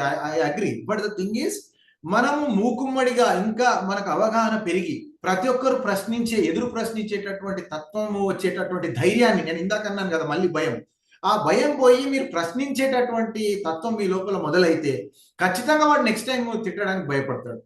మనం ఇన్నాళ్ళు కూడా మన పూర్వీకులు కానీ ఈవెన్ నేను చూస్తున్న ఇప్పటికి కూడా పాపం వెళ్తే బూతులు, అఫ్ కోర్స్ హైదరాబాద్ లో లేకపోయినా రూరల్ ఏరియాలో ఆ సంస్కృతి ఇంకా కంటిన్యూ ఉంది. వాటిని బెదిరించడము లేకపోతే బూతులు తిట్టడము. కానీ నిజానికి పోలీసు వాళ్ళకి ఎలాంటి హక్కు లేదు మనల్ని ఒక పౌరుణ్ణి బూతులతో అవమానించడము కానీ లేదా దూషించడం కానీ. అది ఎట్టి పరిస్థితుల్లో కూడా పోలీసు వాళ్లకు ఆ యొక్క రైట్ లేదు. కాకపోతే నేను అంటున్నది ఏంటంటే, మీరు భయాన్ని పోయినప్పుడు మనం దాని మీద దృష్టి పెట్టాం. వాడు బూతులు తిట్టాడే ఇంకోటి మీరు భయపడుతున్నప్పుడు వాడు బూతులు తిడితే ఇంకా భయానికి గురవుతాం మనం. కాబట్టి ఆ భయాన్ని పక్కన పెట్టి ఆ బూతులు తిట్టినప్పుడు దాన్ని కరెక్ట్ గా మనం, సార్ మీరు మాట్లాడుతున్నది కరెక్ట్ కాదండి, నేను కూడా ఒక పౌరుణ్ణి అని చెప్పాలి. మనం చెప్పే భాషలో చెప్పాలి. నేను ఒక పౌరుణ్ణి, మీరు అలా దూషించడం నాకు నచ్చలేదని చెప్పండి. అతను దూషించనీయండి, కానీ మీరు నచ్చలేదని చెప్పండి. అతను ఏం మాట్లాడతాడు అనేది అతను ఖచ్చితంగా నేను చెప్తున్నాను, మీరు మాట అనండి పోలీస్ స్టేషన్కి వెళ్ళి, సార్ మీ భాష మీరు దూషించడం నాకు నచ్చలేదండి, నేను కూడా ఒక పౌరుణ్ణి ఈ దేశంలో, చట్టాల పట్ల నాకు కూడా అవగాహన ఉంది, మీరు అది తిట్టడం కరెక్ట్ కాదండి అనండి.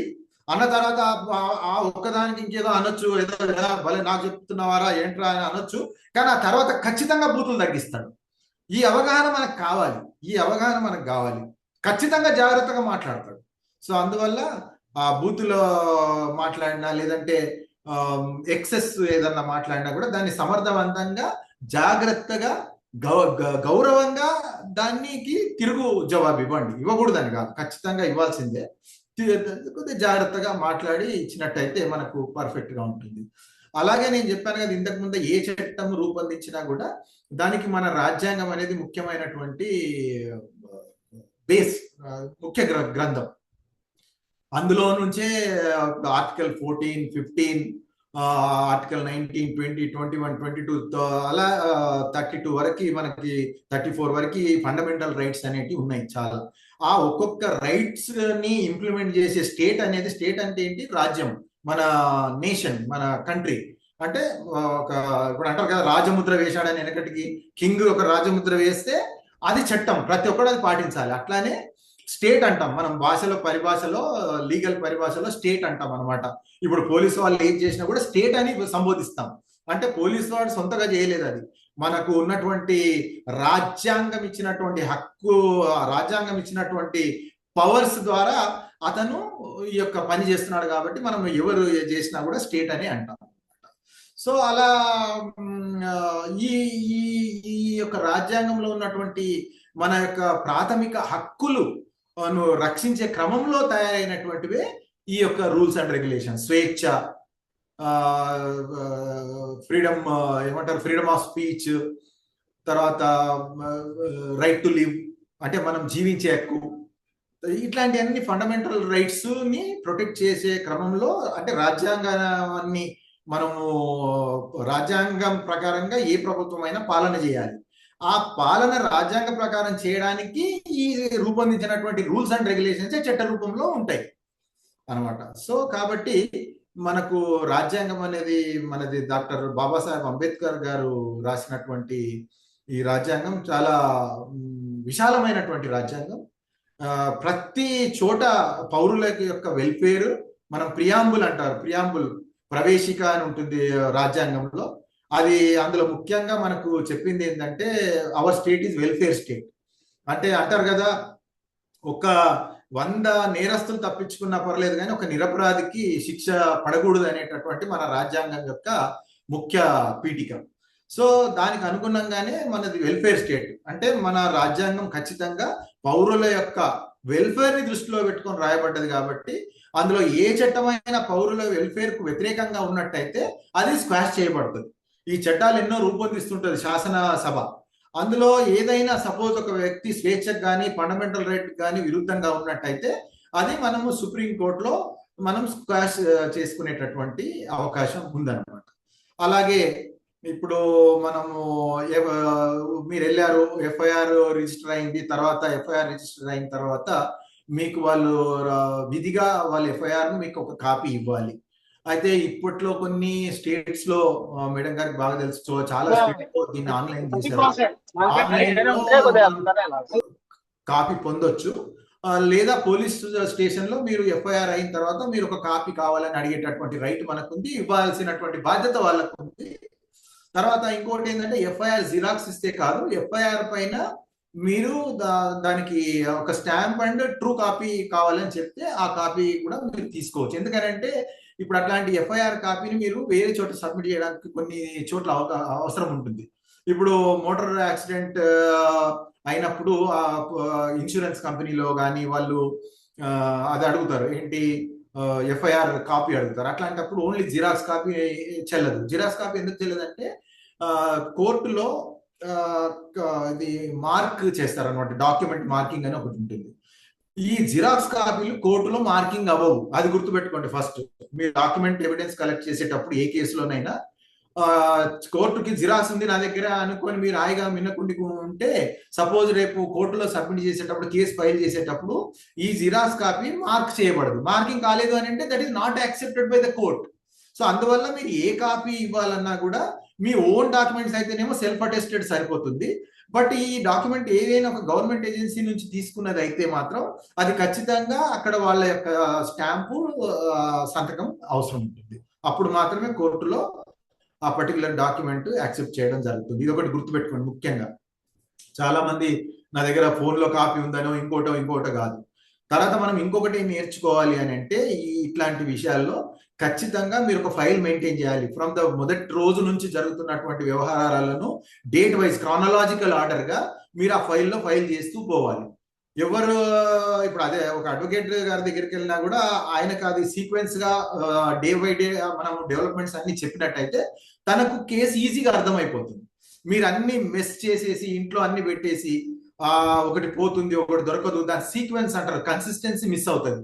అంటే ఒక డాక్యుమెంట్ తర్వాత ఒకటి సీరియల్ గా, అంటే ఏం జరిగింది, ఒక సంఘటన జరిగింది, ఆ సంఘటన తర్వాత నెక్స్ట్ ఏం చేసావు, ఆ తర్వాత ఏం చేసావు, ఆ తర్వాత ఏం జరిగింది, ఇవన్నీ మనం ఒక క్రమంలో మనం ఒక స్టోరీ లాగా కరెక్ట్ గా డేట్ వైజ్ రాసినట్టయితే అడ్వకేట్ గారికి కానీ లేదా మీ కేసును పరిశీలిస్తున్నటువంటి అధికారికి కానీ చాలా కళ్ళకు కట్టినట్టుగా కేసు అర్థం అవుతుంది. అర్థమైనప్పుడు ఖచ్చితంగా దాంతో ఈజీగా ముందుకెళ్ళడానికి ఉంటుంది, ఎక్కువ జాప్యం లేకుండా. లేకపోతే మళ్ళీ ఒక్క విషయం మర్చిపోతే మళ్ళీ దానికోసం మళ్ళీ చాలా తంటాలు పడాల్సి వస్తుంది. ఇప్పుడు అంతేందుకు మీకు ఇంకొక విషయం చెప్తాయి, కోర్టులోనే ఒక సిస్టమ్ ఉంది. ఇప్పుడు లోయర్ కోర్టులో ప్రొసీడింగ్స్ అయినాక ట్రయల్స్ అన్ని అయిపోయిన తర్వాత మీరు హయ్యర్ కోర్టుకి వెళ్ళిన తర్వాత నేను ఆ రోజు అది మర్చిపోయాను సార్ అని చెప్పి, నేను ఫలానా విషయం మర్చాను సార్ అని చెప్పి ఆ డాక్యుమెంట్ తీసుకెళ్లి పెట్టడము అది చేస్తే అది తీసుకోవడం జరగదు. ఎప్పుడైనా హయ్యర్ కోర్ట్స్ లో ఎలా జరుగుతుందంటే లోయర్ కోర్టులో మీరు ఇచ్చినటువంటి డాక్యుమెంట్స్ బేస్ లోనే వచ్చిన జడ్జిమెంట్ లోనో ఉన్న లోటుపాట్లను సరిదిద్దేదే higher court, any higher court. కాబట్టి మీరు డాక్యుమెంటేషన్ ఎంత ఇంపార్టెంట్ అంటే మన దగ్గర ఉన్నటువంటి, నేను ఇవన్నీ ఎందుకు చెప్తున్నానంటే ప్రాక్టికల్ గా నేను ముఖ్యంగా మన వాళ్ళ దగ్గర నేను చూసి అనుభవించి మీకు అన్ని చెప్తున్నా. ఎందుకు అని అంటే డాక్యుమెంటేషన్ ఫైలింగ్ ప్రాపర్ గా ఉండదు, దాని యొక్క సీక్వెన్స్ కరెక్ట్ గా ఉండదు. ఏదో ఇష్టం వచ్చిన దగ్గర పెడతాం. మనం ఇంట్లోకి వెళ్ళి ఒక డాక్యుమెంట్ ఒక దగ్గర పెడతాం, ఇంకో డాక్యుమెంట్ ఇంకో దగ్గర పెడతాం. ఆ అవసరం వచ్చినప్పుడు ఏది దొరకదు, దొరికినా అంత మెస్ అయిపోతుంది. అప్పటికి ఎప్పుడు ఏ డాక్యుమెంటో డేట్ కూడా ఉండదు కొన్ని విషయాల్లో, అందువల్ల చాలా ఇబ్బందులు వస్తాయి. అందువల్ల మీకు ఇంకోటి, మొత్తం పోలీస్ స్టేషన్కి వెళ్తే భయపడకూడదు అనేది ఒక minimum fundamental rule for all of us. రెండోది, డాక్యుమెంట్స్ జాగ్రత్తగా ఇంట్లో పెట్టుకోవడం. మూడోది, ఈ యొక్క డాక్యుమెంట్ల విషయంలో కానీ లేదంటే చట్టం విషయంలో కానీ మీకు ఉన్నటువంటి జ్ఞానాన్ని మీ కుటుంబ సభ్యులతో పంచుకోవడం, ఇది ముఖ్యమైనటువంటి విషయం. తర్వాత ఇంతకుముందు మేడం గారు చెప్పారు, సపోజ్ మీరు వెళ్ళారు పోలీస్ స్టేషన్కి, ఎఫ్ఐఆర్ నమోదు కాలేదు. నమోదు కానప్పుడు ఏం చేయాలి? మరి ఎస్ఐ చేయని అంటున్నాడు, లేకపోతే అంటీ ఇన్ఫ్లుయెన్స్ కు లోన్ అయ్యాడు, అక్కడ ఉన్నటువంటి మీ అపోనెంట్ మీ ఎదుటి ఎగస్ పార్టీ చాలా శక్తివంతంగా ఉండి వాళ్ళు ఎఫ్ఐఆర్ నమోదు కాకుండా ప్రయత్నం చేస్తున్నారు, పోలీస్ వాళ్ళని ఎవరో ఇన్ఫ్లుయెన్స్ చేస్తున్నారు, లేదా పోలీస్ వాళ్ళే లేదు ఈ యొక్క పర్టికులర్ విషయం దీనికి ఎఫ్ఐఆర్ మేము చెయ్యము, అంత చేయాల్సినట్టు అవసరం ఉన్నటువంటి కేసు కాదు అని చెప్పొచ్చు. కానీ మీకు జరిగిన అన్యాయం మీకు మాత్రమే తెలుసు, ఇది చాలా గొప్ప అన్యాయం జరిగింది అని. అలాంటప్పుడు మీరు మెజిస్ట్రేట్ ఉంటారు, అక్కడ లోకల్ మెజిస్ట్రేట్ కి మీరు మీ యొక్క నివేదనను విన్నవించి, సార్ ఈ రకంగా ఇది అన్యాయం జరిగింది, ఈ చట్ట ప్రకారంగా ఇలా జరిగింది అని చెప్పేసి నివేదించుకున్నట్టయితే ఖచ్చితంగా వాళ్ళు పోలీసు వాళ్ళకి డైరెక్షన్స్ ఇస్తారు, మీరు ఎఫ్ఐఆర్ చేయమని. అప్పుడు ఖచ్చితంగా వాళ్ళు చేయాల్సింది, ఇంకా వాళ్ళకి వేరే మార్గం ఉండదు. అదొక మనకు మార్గం ఉంది. పోలీస్ స్టేషన్కి వెళ్తే పని కాదు అనే భయంతో వెళ్ళండి, పని అవుతుందనే వెళ్ళండి. కాలేదనుకోండి, కాకుండా నిరాశ పడే అవసరం లేదు. ఖచ్చితంగా మీ యొక్క నివేదనను తగినటువంటి సాక్ష్యాధారాలన్నీ పెట్టి మీరు మెజిస్ట్రేట్ గారికి విన్నవించుకున్నట్టయితే ఖచ్చితంగా మీకు ఆ యొక్క ఇది రిజిస్ట్రేషన్ చేయడం జరుగుతుంది. ఇంకా పోలీస్ స్టేషన్ లో ఇందాక మేడం గారు కూడా సీక్వెన్స్ ఆమె చెప్పారు. మామూలుగా ఎఫ్ఐఆర్ ముందుగా ఫస్ట్ జరిగేది ఎఫ్ఐఆర్ జరుగుతుంది. ఎఫ్ఐఆర్ తర్వాత దానికి సంబంధించినటువంటి దర్యాప్తు అధికారిని నియమించడం జరుగుతుంది ఆ పర్టికులర్ పోలీస్ స్టేషన్ లో. చిన్న పోలీస్ స్టేషన్ అయితే నార్మల్లీ లోకల్ ఎస్ఐస్ ఉంటారు, లోకల్ సిఐ వాళ్ళ లెవెల్లో జరిగిపోతుంది.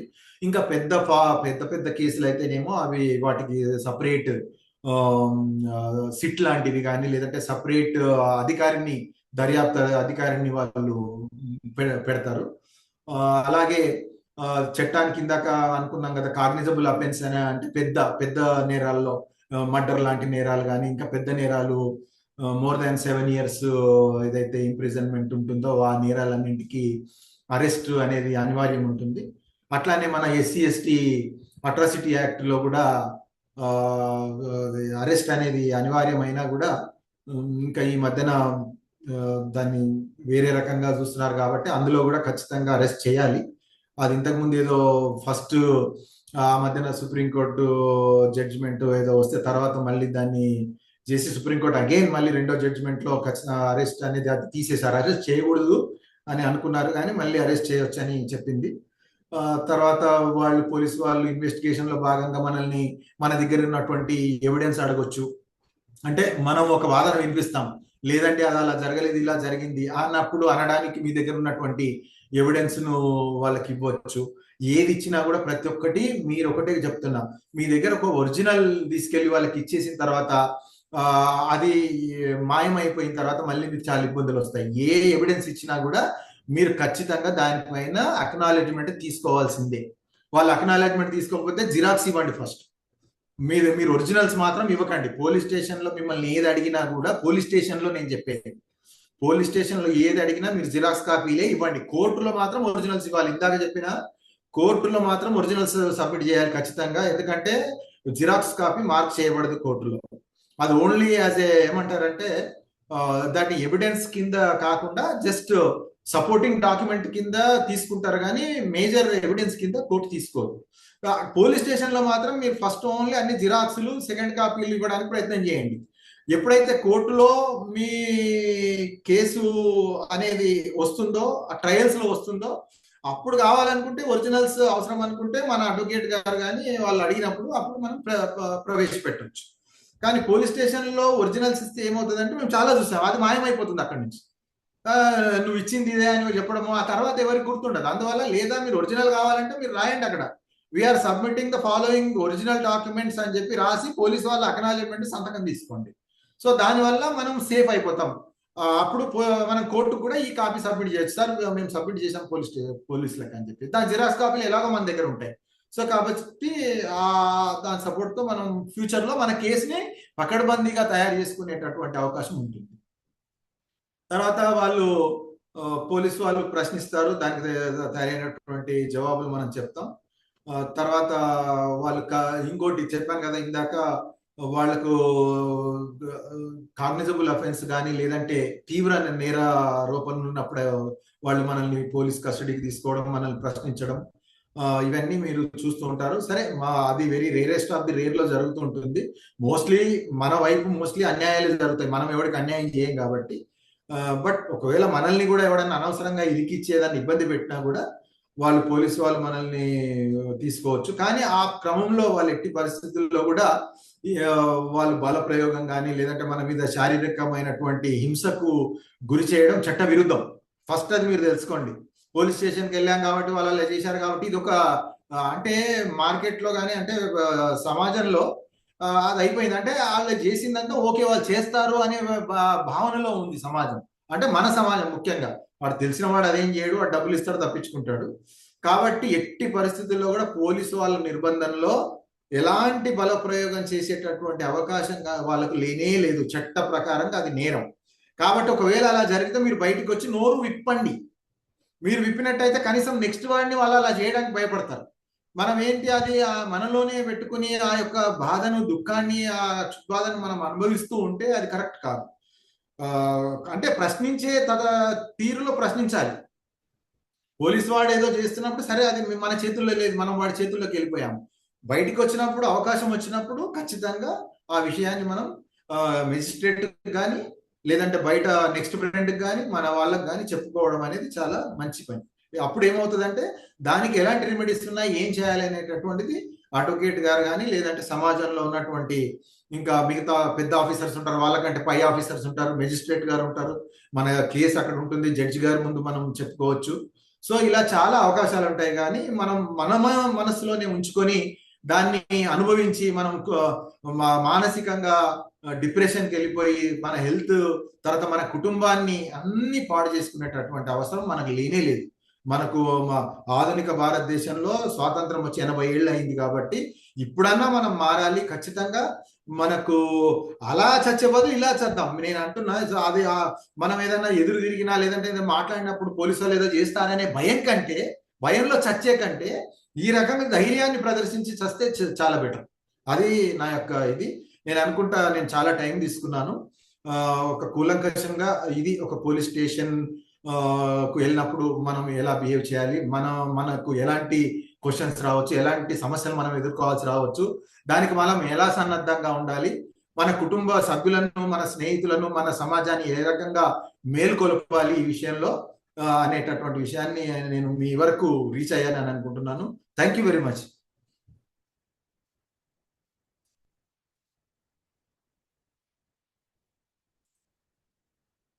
దీపక్ గారు.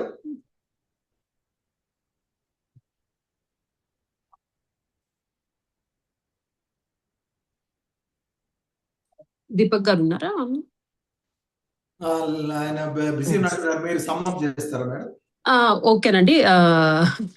సో మోస్ట్లీ చాలా వరకు మీరు యూ హ్యావ్ అంత సమ్మరైజ్ చేశారు. నేను చెప్పిన పాయింట్స్ కూడా మీరు ఇంక్లూడ్ చేసి మీ పర్స్పెక్టివ్ లో మీరు చెప్పారు. అదర్వైజ్ ఇంకొన్ని పాయింట్స్ నేను యాడ్ చేయాల్సింది ఏంటంటే అండి, below 7 years Arnesh Kumar judgement guidelines ప్రకారం బిలో 7 years ఆఫెన్స్ పనిష్మెంట్ ఉంటే అఫెన్స్ ఉంటే యువర్ అరెస్ట్ ఉండదు యూజువలీ. సో దానికి నోటీస్ ఫర్ అపియరెన్స్ అనేసి ఒకటి పోలీస్ వాళ్ళు ఇస్తారు. మీరు ఆ టైంలో ఇఫ్ పాసిబుల్ ఒక లాయర్ని తీసుకుని వెళ్ళి నోటీస్ ఫర్ అపియరెన్స్ అప్పుడు దే జస్ట్ రిటర్న్ వాళ్ళు you can either go along with the police and narrate the event. వాళ్ళు కొన్ని క్వశ్చన్స్ అడుగుతారు. So you can after that దానికి రిటర్న్ రిపోర్ట్ రాస్తారు, రాసి కేస్ క్లోజ్ చేస్తారు అగేన్స్ట్ యూ. ఆర్ మేబీ ఆ రోజు maybe in case offence beyond 7 years అని వాళ్ళకి అనిపిస్తుంటే they might as well actually go for it also. So అదొకటి ఉంటుంది. సో ఒకటి మనం తెలుసుకోవాల్సింది ఏంటంటే బిలో 7 years పనిష్మెంట్ ఉన్నప్పుడు Arnesh Kumar judgement guidelines ప్రకారం there will not be arrest, there will be notice for appearance. అదొకటి. తర్వాత ఇంకోటి SC ST అట్రాసిటీస్ గురించి అయితే usually I would want to మన కమ్యూనిటీలో యాజ్ ఎ హోల్ ఏంటంటే based on the recent judgment Chintada Anand versus state of Andhra Pradesh wherein whatever ఇది whoever converted Christians కి SC status SC ST atrocities కింద they cannot take help from it అనేసి ఏదైతే rule అయిందో దాని గురించి ఐ వుడ్ సజెస్ట్ మన వాళ్ళకి ఏమైనా సజెషన్ చెప్తాను అని అంటే, కంప్లైంట్ రాసేటప్పుడు మీ రిలీజన్ మెన్షన్ చేయకపోతే బెటర్. దానివల్ల మనం ఎందుకు అంటే దట్ మైట్ యాక్చువల్లీ దానివల్ల మనకి అంటే జస్ట్ SC మాదిగా అని రాసిస్తే సరిపోతుంది. So that is something. ఎందుకంటే కాన్స్టిట్యూషనల్లీ ఆల్దో మనకి ఆర్టికల్ 25 దగ్గర 25 తో రైట్ టు రిలీజన్ ఉంది, కానీ ఆర్టికల్ 17 ద్వారా మనకి ప్రాక్టీస్ అగేన్స్ట్ అన్టచబిలిటీ ఉన్నా కూడా సొసైటీ ఈజ్ డిఫరెంట్ అండి. కాన్స్టిట్యూషనల్ రైట్స్ డెఫినెట్లీ మనకు ఉన్నాయి, బట్ సొసైటీలో ఇంకా సోషల్ హైరార్కీ ఉంది, కాస్ట్ సిస్టమ్ ఉంది, ఒక చిన్న చూపు అనేది ఉంది, తర్వాత వేరియస్ అట్రాసిటీస్ నడుస్తూ ఉంటాయి. కాబట్టి మనకి కాన్స్టిట్యూషనల్ రైట్స్ ఉన్నా కూడా మనము సొసైటీ ఎలా ఉందో దాన్ని బట్టి కూడా మనము ముందుకెళ్ళాలి. కాబట్టి మన రిలీజన్ కూడా వెన్ యూఆర్ మేకింగ్ కంప్లైంట్ వేస్తున్నప్పుడు అందులో SC ST అట్రాసిటీస్ ఎఫెక్ట్ అవ్వాలి అని అనుకుంటే మాత్రం రిలీజన్ మెన్షన్ చేయకుంటే మంచిది, based on the recent judgement. So దాన్ని బట్టి ఇన్ దట్ యాక్ట్ లో కూడా జనరల్ అట్రాసిటీస్ ఉంటాయి, డిఫరెంట్ వేరియస్ పనిష్మెంట్స్ ఉంటాయి ఒక్కొక్క లెవెల్ బట్టి. జనరల్ అట్రాసిటీ, పబ్లిక్ ఇన్సల్ట్స్, ఒక bad abusive caste related abuse ఏమైనా ఉండొచ్చు, లేదా ప్రాపర్టీ ల్యాండ్ గ్రాబింగ్ ఉండొచ్చు మన కమ్యూనిటీ వాళ్ళది, or different levels of issues ఉంటాయి. దానికి డిఫరెంట్ క్రైమ్స్ ఉంటాయి, మేబీ మర్డర్ లేకపోతే ఇలాంటివి, లేదా నాట్ ఇన్వెస్టిగేషన్ సరిగ్గా చేయకపోవడం, is also one of the crime in SC/ST and Atrocities Act. If a non-SC person is actually given the duty, అది కూడా వన్ ఆఫ్ ద ఇవి. సో అవన్నీ కూడా ఉంటాయి, different perspectives. So if you want to claim ఈ act కింద మనము if you're claiming అంటే డోంట్ రిలీజన్ అయితే మనము పెట్టకూడదు, ఎందుకంటే it is better that were given ఇప్పుడు ప్రజెంట్ సిచ్యువేషన్ లో. అండ్ ఒకటి అర్నేష్ కుమార్, ఇంకోటి మీరు అక్నాలెడ్జ్మెంట్ తీసుకోవాలి. ఎప్పుడైనా మీరు పోలీస్ దగ్గరికి వెళ్ళారంటే డెఫినెట్లీ ఒక అక్నాలెడ్జ్మెంట్ తీసుకోవాలి. అండ్ క్రిమినల్ కంప్లైంట్ ఫస్ట్ ఏదైతే మీరు రాసిన return complaint is basis for everything. So దానిలో మీరు చాలా వరకు వాట్ ఎవర్ హ్యాపెండ్ ట్రూత్ఫుల్ గా రాస్తే దాంట్లోనే మీకు చాలా వరకు రిలీఫ్ వస్తుందని నేను నమ్ముతున్నాను. ఎందుకంటే మనము ఎగ్జాజరేట్ చేయకూడదు. అంటే నన్ను వచ్చి కొట్టాడు, ఏదో చంపదెబ్బ కొట్టాడు అనే దానికి వెళ్ళి ఏదో బాటిల్ వేసుకుని కొట్టాడు, ఇలాంటివి కొన్ని యూజువల్ కొంచెం ఎగ్జాజరేట్ చేసి చెప్తాము. దాంట్లో మళ్ళీ వాళ్ళు ఇన్వెస్టిగేషన్ చేసిన తర్వాత మేబీ దట్ మైట్ నాట్ అది ట్రూత్ ఉండకపోవచ్చు ఎవిడెన్స్ అవన్నీ తీసుకున్నప్పుడు. అప్పుడు వీళ్ళు ఏం చేస్తారంటే పోలీస్ వాళ్ళు ముందే మన మీద చిన్న చూపు ఉంటుంది, తర్వాత ఇది ఏది కాంప్రమైజ్ అయిపోతుందిలేండి ఇది అది అనేసి ఎఫ్ఐఆర్ కూడా రిజిస్టర్ చేయకపోవడం ఇలాంటివన్నీ అవుతాయి. సో మనము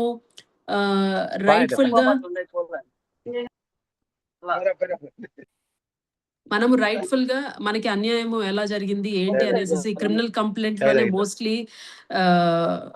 బెటర్ గా రాయగలిగితే అది లేటర్ మన బేసిస్ అవుతుంది ఫ్యూచర్ లో ట్రయల్ కోర్టులో కానీ లేదా సుప్రీం కోర్టులో కానీ లేకపోతే హైకోర్టులో కానీ ఎప్పుడైనా కూడా మన complaint has to be truthful with all the evidence తో పాటు అక్కడ నుంచి ఉంటుంది. And what ever it is మీరు కంప్లైంట్ లో ఎప్పుడైనా రిటర్న్ లో మీరు రాస్తే చెప్పడంలో కంటే ఓరల్ గా కంటే కూడా రిటర్న్ గా రాస్తే అన్ని ఇట్స్ ఆన్ పేపర్ కాబట్టి టేక్ ద అక్నాలెడ్జ్మెంట్. అది నేను చెప్పాను, గణేష్ గారు చెప్పారు. సో అక్నాలెడ్జ్మెంట్ తీసుకోండి. తర్వాత ఒకవేళ పోలీసు వాళ్ళు దాని మీద యాక్ట్ చేయకపోతే ఫర్దర్ గా మీకు ఆల్రెడీ చెప్పాను, ఫర్దర్ ఎస్పీ దగ్గర ఎస్కలేట్ చేయొచ్చు, డిఎస్పీ దగ్గర ఎస్కలేట్ చేయొచ్చు, లేదు అంటే private complaint the magistrate escalate చేయొచ్చు. తర్వాత అప్పటికి ఒకవేళ మీరు అక్యూజ్డ్ సైడ్ అయి ఉంటే మీకు you can go for quash in the high court. తర్వాత మీకు there are other rights such as 24 hours to judicial magistrate కింద you have to be produced అనేసి ఇలాంటివి. ఉమెన్ అయితే ఈవినింగ్ అయితే ఆఫ్టర్ సన్సెట్ అరెస్ట్ చేయకూడదు. అండ్ ఆల్సో ఒక other women has to be there police station తీసుకెళ్ళడానికి. అండ్ ప్రైమరీలీ పోలీస్ వాళ్ళు ఒకటి గుర్తుపెట్టుకోవాల్సింది ఏంటంటేనండి, పోలీస్ వెన్ దర్ మేబీ మన కాస్ట్ చూసి కొంచెం చిన్న చూపు చూడొచ్చు యాక్చువల్ గా when you go to the station. So అప్పుడు వితౌట్ అంటే వాళ్ళు చూసినా చూడకపోయినా మనం ఏంటి అంటే మనం we have to be truthful about what we given. మన కంప్లైంట్ ఇవ్వాలి, మనం కంప్లైంట్ ట్రూత్ఫుల్ ఇవ్వాలి, మన అక్నాలెడ్జ్మెంట్ తీసుకోవాలి, మనము ప్రొసీజర్స్ జాగ్రత్తగా ఫాలో అవ్వాలి. అండ్ చట్టం ప్రకారం what ever is needed will be done, వాళ్ళు ఎలా మనల్ని చూసినా. సో మనకి ఏంటంటే పొలిటికల్లీ ఆర్ సోషల్లీ కొంచెం డిసడ్వాంటేజ్ ఉంటుంది కాబట్టి చాలా వరకు మనల్ని సీరియస్ గా తీసుకోకపోవడం ఇలాంటివన్నీ నడుస్తూ ఉంటాయి. సో అప్పుడు you need to take the help of lawyer help తీసుకోవాలి. ఒకవేళ తెలిసిన వాళ్ళు లేకపోతే ఎడ్యుకేటెడ్ పీపుల్ అరౌండ్ మీ చుట్టుపక్కల ఎవరైనా ఉన్నారో వాళ్ళ దగ్గర ఉన్న హెల్ప్ తీసుకోండి. డెఫినెట్ గా రిజిస్టర్ చేయించుకోండి. ముందైతే కంప్లైంట్ అయితే రిజిస్టర్ చేయండి. తర్వాత whether it will turn into FIR or not అనేది it is a due course. But at least this is the usual procedure మీరు ఫాలో అవ్వాల్సింది. So that is the complete summary అండి. థ్యాంక్ యూ అమ్మా. Thank you so much Divya గారు and Ganesh గారు. That's a nice conversation. చాలా important information ని share చేశారు. So based on this conversation నాకు కొన్ని అడిషనల్ క్వశ్చన్స్ ఉన్నాయి ఆన్ దిస్. సో ఒకటి, మనం అంటే పోలీస్ స్టేషన్కి వెళ్ళి కంప్లైంట్ ఫైల్ చేసేటప్పుడు ఖచ్చితంగా క్యాస్ట్ అడుగుతారు. So caste is it mandatory to fill the caste column? ఖచ్చితంగా చెయ్యాలా, చేయకుండా అవాయిడ్ చేయొచ్చా? యూజువలీ ఉంటుందండి పోలీస్ దాంట్లో. ఐ మీన్ మేబీ సిటీస్ లో ఉండకపోవచ్చేమో from what I see. Usually people cyber crimes వీటికి యూజువల్గా ఈ మధ్య అవుతుంది కదా. యాక్చువల్గా చాలా మంది సిటీస్లో they would just go and write the complaint saying they just profession ఒకటి రాస్తారు. కానీ వేరాజ్ కింద ఏంటంటే యూజువలీ రాస్తారు పలానా చౌదరి అనో లేకపోతే పలానా మాదిగా అనో పలానా బ్రాహ్మణ్ అనో అలా రాస్తారు. ఇంత ఏజ్ ఇంత ప్రొఫెషన్ ఏంటి ఇలాంటివి రాస్తుంటారు యూజువలీ. ఎందుకు అంటే that is another that is the system that is being followed since many British time నుంచి అది ఫాలో అవుతూ వస్తుంది. అదొకటి. కాస్ట్ బ్రాకెటింగ్ కూడా ఉంటుందండి. అంటే వాళ్ళకి అంటే ఇప్పుడు సపోజ్ మన ఇంట్లో పని వాళ్ళు ఎవరు ఉన్నారు యాక్చువల్గా లెటర్స్ ఏదైనా దొంగతనం చేశారు, మనం తీసుకెళ్ళి అక్కడ కంప్లైంట్ వేసాం యాక్చువల్గా. సో వాళ్ళు ఎక్కడి నుంచి వచ్చారు, ఏ ప్లేస్ నుంచి వచ్చారు, వాళ్ళ కాస్ట్ ఏంటి, సో దాన్ని బట్టి వాళ్ళ అసెస్మెంట్ అన్నమాట. వాళ్ళకి అది కూడా ఉంటుంది పోలీసు వాళ్ళు. సో వాళ్ళు ఈ ఊరు నుంచి వచ్చారు, లెటర్స్ వాళ్ళు ఒరిస్సా నుంచి వచ్చారు, బీహార్ నుంచి వచ్చారు, వాళ్ళు ఆ ఏరియా నుంచి వచ్చారు. సో దాన్ని బట్టి వాళ్ళు పోలీసు వాళ్ళు బ్రాకెట్ చేసుకుంటూ ఉంటారన్నమాట. సో బేస్డ్ ఆన్ దట్ వాళ్ళు ఏంటంటే కాస్ట్ కూడా అడుగుతారు, ఎక్కడ చేస్తున్నారు ఏంటి అనేసి అడుగుతారు. మోస్ట్లీ ఎడ్యుకేటెడ్ క్లాస్లో ఏంటంటే కాస్ట్ మేబీ అంత ఇర్రెలవెంట్ అవ్వచ్చు, కానీ కింద రూరల్ ప్లేసెస్లో వీళ్ళది ఏంటంటే ఓకే మీరు మాదిగపల్లి నుంచి వచ్చారు ఇది అది అనేసి నోట్ చేసుకొని అలాంటివి రాస్తూ ఉంటారు యూజువల్గా. సో అండ్ కొంచెం అప్పుడే కొంచెం మేబీ ఒక పర్స్పెక్టివ్ వచ్చేస్తుంది వాళ్ళకి. సో దాన్ని కూడా మనం ఫైట్ చేయాలి. అది యూజువలీ అదొకటి ఉంటుంది. Small interruption ma'am. ఇది చాలా రోజుల నుంచి నిజంగా నా మైండ్ కూడా తెలుస్తూ ఉంది ఇది. ఎందుకని అంటే ఇది మ్యాండేటరీ, అసలు ప్రసక్తే లేదు. Without cash they never right any FIR. మీరు చూడండి, ఒక్క ఎఫ్ఐఆర్ చూపించండి, ఖచ్చితంగా రాస్తారు అందులో. సో దానివల్ల ఏమవుతుందంటే ఏమంటారు, at the beginning it self by knowing the cast వాడు ఇంకా ఒక రకమైనటువంటి అది ఉంది కదా, సమాజంలో చచ్చింది కదా అది, వాడి మైండ్ లోకి ఒక విషన్ లాగా అది అయిపోయింది మన పట్ల. ఖచ్చితంగా వాడు ఎలాంటి అంటే నేను అనేది మన పట్ల న్యాయం ఉందని తెలిసినా కూడా వాడికి అంత ఇది ఉండదు. ఇక్కడ అన్యాయం జరిగింది, వీడికి న్యాయం చేయాలి అనేటటువంటి తాపత్రయం కానీ అది రాదు. సో అందువల్ల నేనేమంటున్నాను అంటే, మీరు సుప్రీంకోర్టులో ప్రాక్టీస్ చేస్తున్నారు కాబట్టి ఇంకా మన ఫ్రాటర్నిటీ వచ్చినప్పుడు డిస్కషన్ లో పెట్టడం కానీ, why this caste need to be mention in FIR, that is taking the officer in a biased way. ఒక్కటి అది లేకుండా మనిషిగా చూడాలి అంతే. ఇప్పుడు రిజర్వేషన్ ఉన్న దగ్గర క్యాస్ట్ కావాలి కాబట్టి, బికాస్ దట్ రిజర్వేషన్ అనేది పెట్టింది క్యాస్ట్ కోసం, because of untouchability etcetera etcetera social status కోసం పెట్టారు కాబట్టి అక్కడ అడిగితే తప్పు లేదు. నువ్వు ఇక్కడ అవసరం ఏముంది, పోలీస్ స్టేషన్కి వెళ్తే ఒకప్పుడు ఆ యొక్క డిస్పారిటీస్ ఉన్నప్పుడు, ఈ అప్రెషన్ అండ్ డిప్రెషన్ ఉన్నప్పుడు జరిగింది. నా after 80 years also basing on the caste and creed, are you going to assess a person in the social status? That is not correct. అది సమాజాన్ని ఉద్ధరించడానికి మీరు క్యాస్ట్ అడిగితే పర్లేదు. ఇక్కడ ఉద్ధరించడం ఏముందండి, పోలీస్ స్టేషన్కి వెళ్తే ఒక agreement party. So this is నాకు ఎన్నో ఏళ్ల నుంచి ఉంది. అందువల్ల దీనిపైన ఏమైనా పిల్లు లాంటిది వేసే అవకాశం ఏమైనా ఉన్నా పోలీస్ స్టేషన్లు అడగద్దు. Police nothing to do with the caste. When it is SC ST atrocities act కింద వాడిని చేశారన్నప్పుడు okay, you right, because caste is matter of there. ఇప్పుడు నేను ఏదో వేరే పని చేశాను, ఇప్పుడు వేరే వాళ్ళు ఉన్నారు, మనది వదిలేయండి, వేరే వాడు ఒక హయ్యర్ క్యాస్ట్ వాడు ఇంకొక పొడిచాడు, వాడు అక్కడ కూడా క్యాస్ట్ రాస్తున్నాడు కదా. Why that? There is no such need what I feel. మీరు కొద్దిగా ఎక్స్ప్లోర్ చేయండి, ఎందుకంటే మీరు హయ్యర్ లెవెల్లో ఉన్నారు కాబట్టి. అలా ఎవరన్నా ఏమన్నా పిల్లేసే అవకాశం ఉంటే అప్పుడు మన సంఘం తరఫున ఇప్పుడు మనం అందరము అడ్వకేట్స్ కమిటీ ఉంది, మన అందరం కూడా we can contribute or do something. But this is మన మాదిగలకు అత్యంత హెల్ప్ అయ్యేది ఇది, నేను చెప్తున్నా. క్యాస్ట్ అనేది తీసేయడం మూలాన ఎఫ్ఐఆర్ లో నుంచి ఎక్కువ లాభపడేది మనమే. అవును సార్, చాలా మంచి పాయింట్ అడ్రస్ చేశారు. సో నాది కూడా అదే ఆలోచన. ఇప్పుడు ఇన్ కంటిన్యూషన్ విత్ దిస్ నేను మరికొన్ని క్వశ్చన్స్ అడుగుతాను. సో అయితే రెండో విషయంగా, ఇప్పుడు రీసెంట్ గా ఒక pastor SC ST atrocity case వేసినప్పుడు అది కేసు కట్టదనే విషయం వాళ్ళకి తెలుసు. ఎందుకనంటే ఎనీవన్ ఎప్పటి నుంచో మన మన కాన్స్టిట్యూషన్ లో ఉంది, ఎవరైతే కులం అనేది మతం అనేది మారుతాడో ఆటోమేటిక్ గా కులం మారిపోతుంది అనేది ఉన్నది. కాకపోతే అది ఆచరణలో చెయ్యట్లేదు.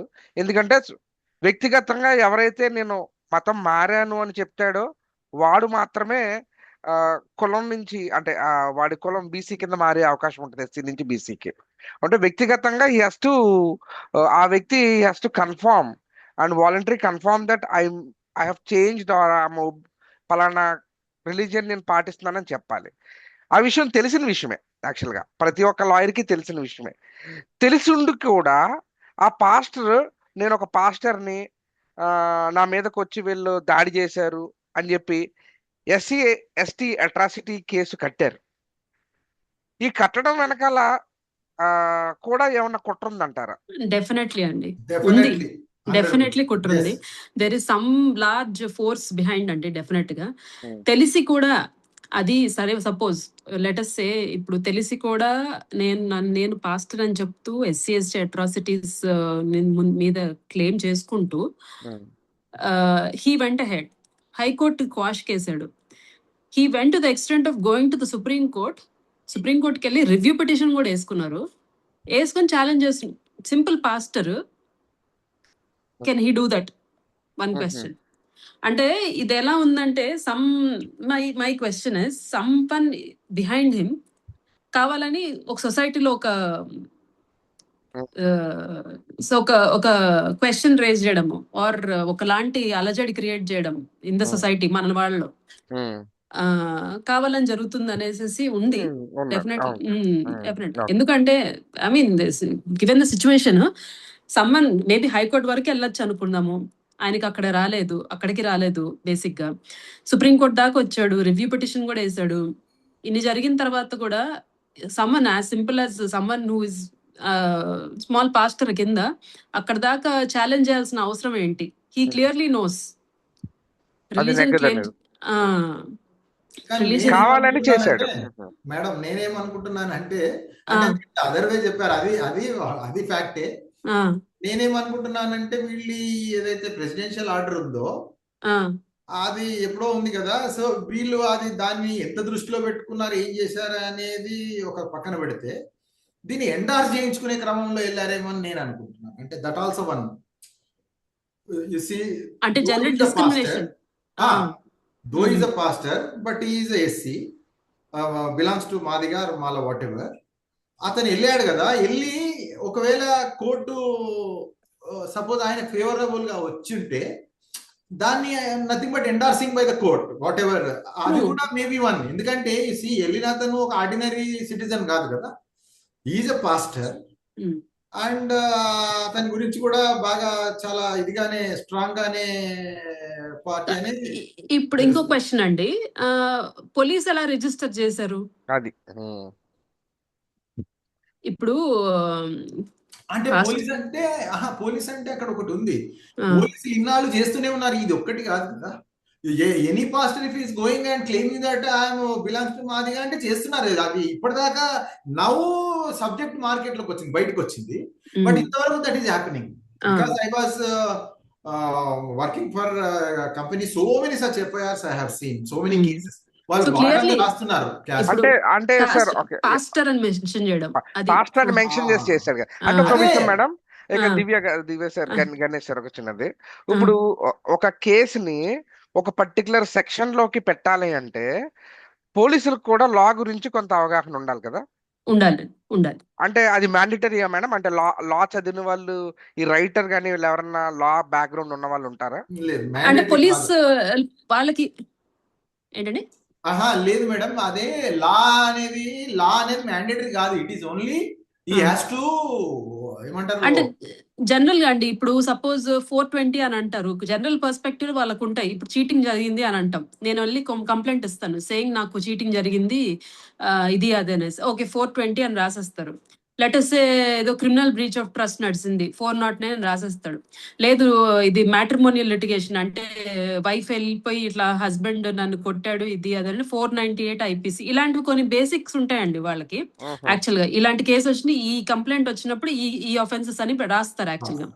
అయితే వాళ్ళు ఎఫ్ఐఆర్ రాసినంత మాత్రం అది ఫైనల్ కాదు. చార్జ్ షీట్ లో ఫైనల్ అవుతుందండి. మ్మ్.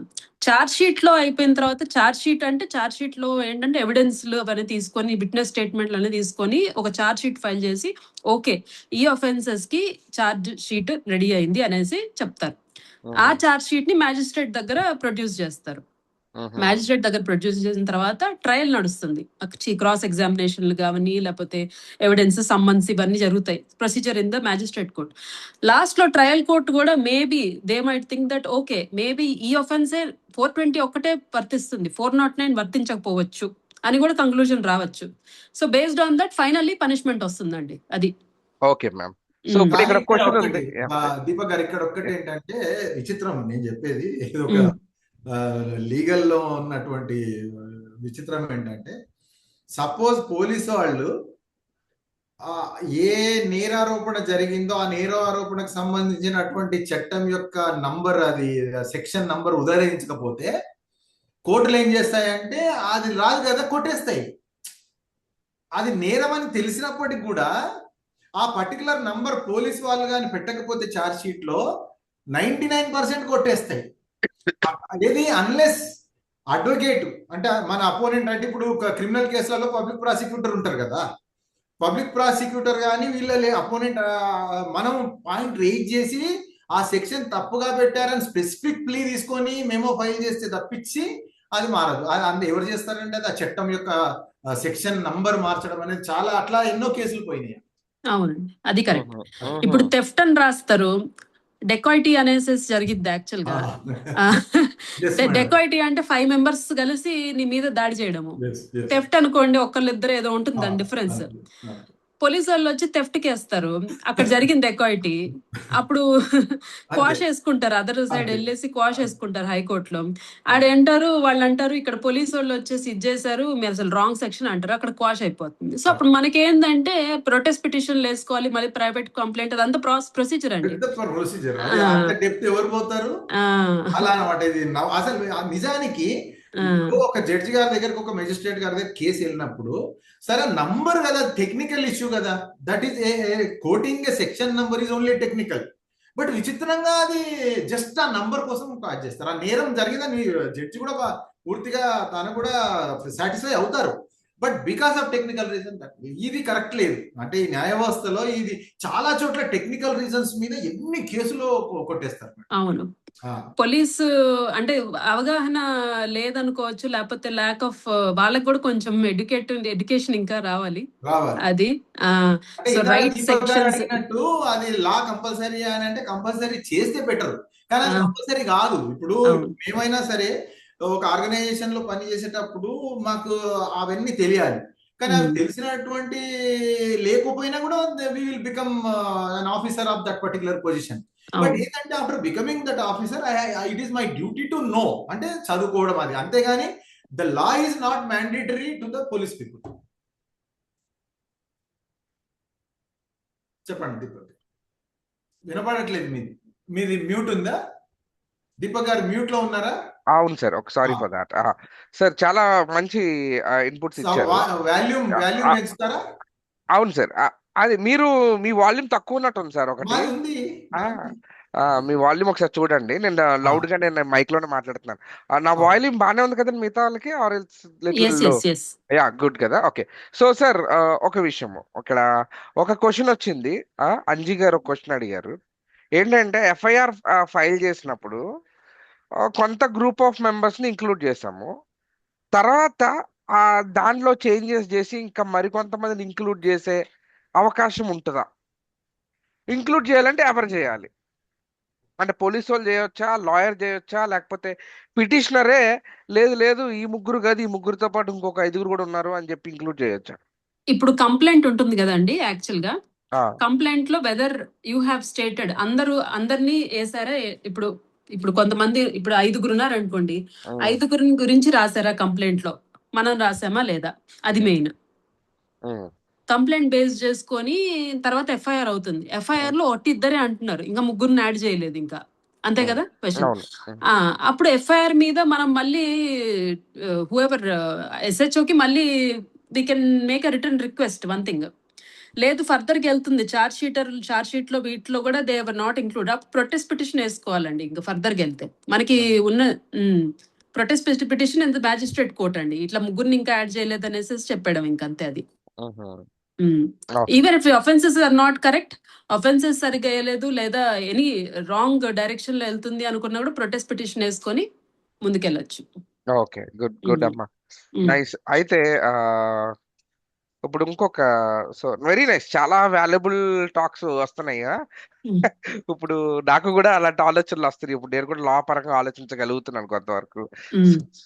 ఇప్పుడు సాధారణంగా మన వాళ్ళకి బేసిక్ థింగ్స్ అంటే మినిమం అంటే సెన్స్ ఉండాలి. ఇప్పుడు పోలీస్ స్టేషన్ కంటూ పోతే పోలీస్ స్టేషన్ లో నేను అనుకుంటాం వరకు, అది సిటీ అవనివ్వండి, పల్లెటూరు అవనివ్వండి, ఎక్కడైనా అవనివ్వండి, ఒక 70% ఆఫ్ ద కేసెస్ ఎస్సీ వాళ్ళ కేసులే ఉంటాయి అని, ఎస్సీ ఎస్టీ కేసెస్ ఉంటాయి అనుకుంటాను నేను. ఎస్టీ వాళ్ళు అసలు పోలీస్ స్టేషన్ వరకు కూడా పోరు. చాలా మంది వాళ్ళు ఎవరి జోలికి వెళ్ళరు, చాలా హంబుల్ గా పన్నాలు చేసుకుంటుంటారు. నేను గమనించింది అంతవరకు. కొద్దిగా కేసుల్లోకి ఇన్వాల్వ్ అయ్యి గొడవలు పెట్టుకుని తర్వాత దాన్ని పోలీస్ స్టేషన్ వరకు పట్టుకెళ్ళింది ఎక్కువ ఎస్సీలు ఉంటారు. ఓకే, ఓసీలు అయితే అక్కడికక్కడ పరిష్కరించుకుంటానికే చూస్తారు.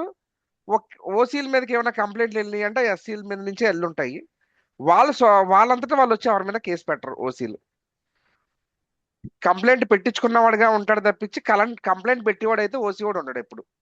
ఓకే, అంటే నేను అనుకున్న majority of the cases, I'm not taking the percentage, but majority more than half of the cases SC ప్యాటర్ల నుంచే వెళ్తాయని నేను అనుకుంటున్నాను. సో బీసీలు కూడా ఎక్కువ కేసుల్లోకి వెళ్ళరు, ఎక్కడెక్కడ కాంప్రమైజ్ అయిపోతారు. అయితే కాలు పట్టుకుంటారు, లేకపోతే వాళ్ళ ముందు వెళ్ళి దండం పెట్టుకుంటారు, పోలీస్ స్టేషన్ వరకు లాక్కెళ్ళరు. కొంచెం అగ్రెసివ్ గా వాళ్ళతో గొడవలు పెట్టుకుని పోలీస్ స్టేషన్ వరకు కేసులు పట్టుకెళ్లే వాళ్ళు మటుకు ఎక్కువగా ఎస్సీలే ఉంటారు.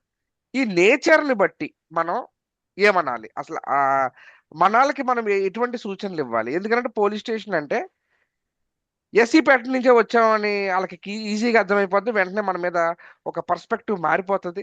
దాన్ని బట్టే వాడు ఫర్దర్ గా మనల్ని జడ్జ్ చేస్తాడు. వాడికి మనకి ఇచ్చే రెస్పెక్ట్ అంతా కూడా దాన్ని బేస్ చేసుకునే ఉంటది. సో ఈ మైండ్ సెట్ ని, ముఖ్యంగా మనోళ్ళ యొక్క నేచర్ ని, అంటే ప్రతి అవసరానికి పోలీస్ స్టేషన్ కి వెళ్ళే నేచర్ ని, ముఖ్యంగా ముగ్గురు పిల్లల గొడవలు కూడా చూసుకుంటే ఓసీలు కొట్టుకుంటారు, ఎస్టీలు కొట్టుకుంటారు, బీసీ ఆడమగాలు కూడా కొట్టుకుంటారు, కానీ ఎక్కువగా ఎస్సీలు వెళ్తారు. ఎస్సీ ఆడవాళ్ళు కూడా నేను చాలా మందిని ఎక్కువగా గమనిస్తూ ఉంటాము. ముందు పోలీస్ స్టేషన్కి వెళ్ళి కంప్లైంట్ పెట్టేస్తుంది భర్త ఏమన్నా అంటే. అత్త మామల కన్నా ముందు వెళ్ళి పోలీస్ స్టేషన్ దగ్గర కంప్లైంట్ పెడతా ఉంటారు. సో అంటే మనకి పోలీస్ స్టేషన్ మీద ఎక్కువ యాక్సెస్ ఎస్సీలకి, అంటే మేబీ అంబేద్కర్ గురించి బాగా తెలుసుకుని ఈ స్వతంత్రం మనం నేర్చుకున్నామా ఎక్కువగా? ఎందుకని ఎస్సీ ప్యాటర్న్ నుంచి ఎక్కువ కేసులు వెళ్తున్నాయి? And is it because of the awareness that we have or ignorance? I don't think it is awareness, it is social setup. ఎందుకనంటే మన దగ్గర హైరార్కీ లేదు. ముఖ్యంగా especially Madiga communities, we don't have hierarchy system as the other communities have that. వాళ్ళ దగ్గర ఏముంటదంటే వాళ్ళ ఊరి పెద్దనో ఎవరో ఒక పెద్ద మనిషి ఉంటాడు. నేను ప్రతి క్లాస్ లో చూసాను ఇక్కడ మా దగ్గర. ఆ పెద్ద మనిషి ఏం చేస్తాడంటే కొన్ని డైరెక్షన్స్ ఇచ్చినప్పుడు వాళ్ళు అంటే మోస్ట్లీ వాళ్ళ దగ్గర ఏంటంటే internal mechanism already from the time immemorial that is was continuing because of their community. అంటే ఇంటర్నల్ మేనేజ్మెంట్. మన దగ్గర అది లేదు కదా, వీఆర్ స్కాటర్డ్. నేను చెప్పింది నా పక్కోడు వినడు, వాడు చెప్పింది ఇంకో పక్కోడు వినడు. అది మన యొక్క ఇది ఎందుకు వినడు అని అంటే మళ్ళీ సామాజిక నేపథ్యం, అగైన్ సైకాలజీ చూడాలి మళ్ళీ ఒకసారి. ఏంటంటే పరిమిత వనరులను మనకున్నాయి. పరిమిత వనరుల్లో ఏమవుతుంది, ఇన్ఫైటింగ్ ఎక్కువ ఉంటుంది. ఎక్కడైతే పరిమిత వనరులు ఉన్నాయో, మీరు ఒక సమూహానికి చెందారో, ఆ సమూహంలో ఉన్నటువంటి పరిమిత వనరులను ఎక్కువ మంది వినియోగించుకోవాలన్నప్పుడు ఫ్రిక్షన్ వస్తుంది. ఘర్షణ వచ్చినప్పుడు మీకు యూనిటీ ఉండదు. యూనిటీ ఉండనప్పుడు మీరు ఇంకొక మనిషి మాట మీరు వినరు. ఎప్పుడైతే వినరో మీకు సమస్య వచ్చినప్పుడు ఎక్కడికి వెళ్ళాలి? Where you will go in absence of any mechanism, any caste with in the community. There is no such mechanism. Of course మొత్తం లేదని నేను అనను, బట్ వెరీ లెస్సర్ లెవెల్లో ఉంది. ఇప్పుడు ఇక్కడ ఉంది, ఇప్పుడు నేను ఉన్నాను ఇక్కడ పటాన్చర్లో, we have that system. There is one, it is called Sangham, దాని పేరే సంఘం. సంఘం ఉంది కదా, సంఘంకి అప్లై వెళ్తారు, అయ్యా నాకు ఇలా అన్యాయం జరిగిందని. బట్ తక్కువ చోట్ల ఉంది అలా. బట్ మాక్సిమం మీరు అన్నట్టుగా our people will present more at the police station. ఎక్కడ ఏది చూసినా ఖచ్చితంగా ఆ డేలో 10 కేసులు అయితే అందులో ఒక 2 కేసులు 3 కేసులు మన వాళ్ళు ఖచ్చితంగా ఉంటారు. అంటే ఏంటంటే ఇంటర్నల్ గా మనము సమాజాన్ని ఇంతవరకు, సమాజం అంటే just not counting the heads, ఉన్నాం, తలకాయలు ఉన్నాయి, జనాలు ఉన్నారు, ఇళ్ళు ఉన్నాయి, మనం కూడా అందరిలాగా పోతున్నాము తెచ్చుకో. అది కాకుండా సోషల్ కమిట్మెంట్ ఉన్న వాళ్ళం కానీ, లేదంటే సోషల్ గా ఎలా జీవించాలి. ఇప్పుడు నేను ఇంతకుముందు చెప్పాను, కొన్ని హయ్యర్ క్యాస్ట్లలో కానీ వేరే క్యాస్ట్లలో కానీ వాళ్ళకి అన్ని సిస్టమ్స్ ఉంటాయి, ఏ సమస్య వచ్చినప్పుడు ఎలా స్పందించాలి. ఇప్పుడు నాకు ఉదాహరణకు చెప్తున్నాను, నాకు ముదిరాజ్ వాళ్ళు ఫ్రెండ్స్ ఉన్నారు, తర్వాత ఈ పద్మశాలి ఫ్రెండ్స్ ఉన్నారు. నేను వాళ్ళని చూసి బాగా ఇంప్రెస్ అయ్యేది ఏంటంటే, ఏ సమస్య ఏదైనా వచ్చినప్పుడు వాళ్ళు ఎక్కడి నుంచి మొదలు పెట్టవచ్చు అంటే, నేను అనేది పర్సనల్ బిహేవియర్ దగ్గర నుంచి. ఇప్పుడు మీకు ఒక దెబ్బ తగిలినప్పుడు మీరు ఎలా స్పందిస్తున్నారు, లేదంటే మీకు ఒక బయట నుంచి ఏదో ఒక ఇబ్బంది కలిగినప్పుడు మీరు ఎలా స్పందిస్తున్నారు, మీ స్పందనకు మీ కుటుంబ సభ్యులు ఎలా స్పందిస్తున్నారు, ఆ స్పందనకు మీ రిలేటివ్స్ ఎలా స్పందిస్తున్నారు, ఆ స్పందనకు మీ క్యాస్ట్ వాడు ఇంకోటి ఎలా స్పందిస్తున్నారు. దిస్ ఆల్, ఇదంతా కలిపి ఒక system. That system is missing in our community. Very nice. Conclusion. Madam గారు మీరు కూడా మీరు చెప్పండి మేడం, మీ పర్స్పెక్టివ్ ఏంటి? ఫ్రమ్ వాట్ ఐ సీ అండి, యాక్చువల్ గా మనము definitely I agree with Ganesh గారు. మేబీ అంటే ఒకలాంటి pre mediation before going into lodging complaint, let's say, ఒకలాంటి ప్రాపర్ సిస్టమ్ లో కూర్చొని మాట్లాడడం, అదే బేసికలీ అది సిస్టమ్ నెగోషియేట్ చేయరండి చాలా వరకు యాక్చువల్గా. So you right away go and నేను చూస్తాను, పోలీస్ దగ్గరికి వెళ్ళి చూసుకుంటాను అనేసి ముందే you run in to it. అంటే ఇది ఒక విధంగా ఏంటంటే సొసైటీలో you know we have access, one thing, okay, that is ఈ మధ్య ఎక్కువ అయింది, యాక్సెస్ ఎక్కువ ఉంది, అవేర్నెస్ డెఫినెట్ గా ఉంది ఇప్పటికి. యాక్చువల్ గా ఏదైనా ఉంటే నేను పోలీస్ దగ్గర చూసుకుంటాను అనేసి ఒకలాంటి ఫైటింగ్ నేచర్ ఉంది. బట్ గివెన్ ఆ ఫైటింగ్ కంటే ముందు కూడా ఒక మీడియేషన్ అనేసి, ఒకలాంటి సెటిల్మెంట్ అనేది first you should go before going into or resorting to ఒక లా సిస్టమ్ ని, లా జస్టిస్ సిస్టమ్ ని ఇన్వోక్ చేసే ముందు ఒక మీడియేషన్ ని, ఒక సెటిల్మెంట్ ని, ఒక నెగోషియేషన్ ని, ఇవన్నీ చూసుకొని దాని తర్వాత maybe if things are not working then you can go further అనమాట. At least with respect to matrimonial అనుకోండి, లేకపోతే ఇలాంటి చిన్న చిన్నవి అనుకుందాం. యాక్చువల్గా మేబీ పెద్దవైతే అగేన్స్ట్ అనదర్ కమ్యూనిటీ పర్సన్ లేకపోతే ఇలాంటివి అంటే మేబీ అప్పుడు we don't have any other go. Maybe మనం రిటర్న్ కంప్లైంట్ ఇస్తేనే మనకి న్యాయం జరుగుతుంది. బట్ అదర్వైజ్ ఇలాంటి litigation with in the society, మన మ్యాట్రిమోనియల్ అనేది సొసైటల్ లిటిగేషన్ డెఫినెట్లీ. దాంట్లో ఏంటంటే మోస్ట్లీ మేబీ ఒక ప్రీ మీడియేషన్, ఒక నెగోషియేషన్ అలా కూర్చొని మాట్లాడి, I mean there is some sort of talks ఇవన్నీ నడిచిన తర్వాత then you can resort to invoking the criminal justice system అనేసి నేను అనుకుంటానండి.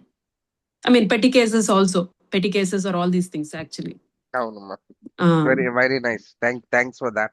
అంటే మన వాళ్ళలో సైకలాజికల్ గా ఈ చేంజెస్ మన వాళ్ళ ఖచ్చితంగా కలగాలి. Okay, but let us look for positive thing. మన ఇలాంటి మీటింగ్స్ చాలా మందికి ఇవి రికార్డింగ్స్ కూడా చేస్తున్నాము. అఫ్ కోర్స్ మనకి ప్రస్తుతం పార్టిసిపేషన్ మనం యాంటిసిపేట్ చేసినంత లేదు. బట్ త్వరలో అంటే సిరీస్ ఆఫ్ సెషన్స్ మనం ఎలాగ కొంచెం ఓపికగా చేసుకుంటా పోతే ఎక్కువ మందికి రీచ్ పెరుగుతుంది. ఎక్కువ మందిని మనం వినియోగించుకునే వాళ్ళు, అంటే మన ద్వారా తెలుసుకునే అవేర్నెస్ పెంచుకునే వాళ్ళు ఎక్కువ అవుతారని నేను చాలా ఆశిస్తున్నాను. మనందరం ఇంత విలువైన సమయాన్ని ఇప్పుడు 2 గంటల పైనే మనం కూర్చున్నామంటే దానికి మీలాంటి పెద్దలందరూ వచ్చి మీ విలువైన సమయాన్ని ఇస్తున్నారంటే జాతికి ఎంత మేలు చేద్దామన్న ఉద్దేశంతో మీరు వస్తున్నారు. కాబట్టి వచ్చిన ప్రతి ఒక్కరు కూడా ఎవరైతే ఉన్నారో మీరందరూ కూడా you all have to be the volunteers. వెళ్ళి అరే ఇలా జరుగుతుంది, ఒక సెషన్ జరుగుతుంది, మన వాళ్ళు కొంచెం బాగుపడడానికి. అఫ్ కోర్స్ ఇక్కడ మనం మాట్లాడుకున్న అంశాలు మీ అందరికీ కూడా మీ ఫీడ్బ్యాక్ కూడా చెప్పండి సార్. అంటే మీకు ఇది అర్థమవుతుందా, లేకపోతే ఇంకేదన్నా మిస్ అవుతుందా, ఏమి వినాలనుకుంటున్నారు, లాయర్స్ దగ్గర నుంచి ఎటువంటి కేసుల గురించి వినాలనుకుంటున్నారు, దయచేసి మీరు గ్రూప్ లో మెసేజ్ చేయండి, లేకపోతే నాకు పర్సనల్ గా మెసేజ్ చేయండి. చేసి ఆ టాపిక్స్ మీద నెక్స్ట్ వచ్చే టాపిక్ గురించి డిసైడ్ చేద్దాము. ఓకే, అవసరమైతే ఈ పోలీస్ కేసెస్ టాపిక్ మీద మళ్ళీ కూర్చుందాము. ఇంకా డీటెయిల్ గా ఏమన్నా కన్సర్న్స్ ఉంటే మాట్లాడుకుందాము. తర్వాత స్పెసిఫిక్ కేసెస్, అట్రాసిటీ కేసెస్ గురించి కానీ, లేకపోతే ఇందాక రైల్వే కేసు గురించి ఒక బ్రదర్ మాట్లాడిన పూర్తిగా వెళ్ళలేదు, అలాంటి కేసెస్ కానీ, ఒక స్పెసిఫిక్ టాపిక్ మీద ఏమన్నా ఉంటే కూడా దయచేసి మాకు మెసేజ్ చేయండి ముందుగా. దాని మీద కొంత స్టడీ చేయాల్సి ఉంటుంది. ఏదో ఇక్కడ ఎవరు కూడా దేవుళ్ళు లేరు, కూర్చోగానే వెంటనే ఆ టాపిక్ మీద అనర్గళంగా మాట్లాడే పరిస్థితులు అందరికీ ఉండవు. Okay, of course Divya madam గారు ఆవిడకున్నటువంటి వాస్ట్ ఎక్స్పోజర్ తో అడిగిన టాపిక్ ప్రతి ఒక్కటి కూడా ఆవిడ ఆన్సర్ చేస్తున్నారు. కాబట్టి అలాగే కేజీబీ రావు గారు సామాజిక కోణం కూడా ఆయన ఇంక్లూడ్ చేసి ఆయన ఎక్స్పీరియన్స్ లో చాలా మంచి ఆన్సర్స్ మనకి ఇస్తూ ఉన్నారు. సో మీరు కొంచెం ప్రిపేర్డ్ గా మాకు ఈ టాపిక్ మీద మాట్లాడండి అని చెప్తే ఖచ్చితంగా మనం ఆ టాపిక్ మీద నెక్స్ట్ వీక్ మనం మాట్లాడదాము. సండే మనకు ఆల్రెడీ వేరే ప్రోగ్రామ్ నడుస్తుందండి, బిజినెస్ మీటింగ్ నడుస్తుంది 6 to 8 o'clock మధ్య. బిజినెస్ అది ఎకనామిక్ డెవలప్మెంట్ గురించి, బిజినెస్ గురించి చాలా వీక్స్ గా మనం అది కొన్ని సంవత్సరాలుగా నడిపిస్తా ఉన్నాము. ఇది ఈ అంటే ఒకళ్ళు క్వశ్చన్ అడిగారండి సండే ఎందుకు మార్చకూడదని, దాని గురించి ఆన్సర్ చేస్తున్నాను.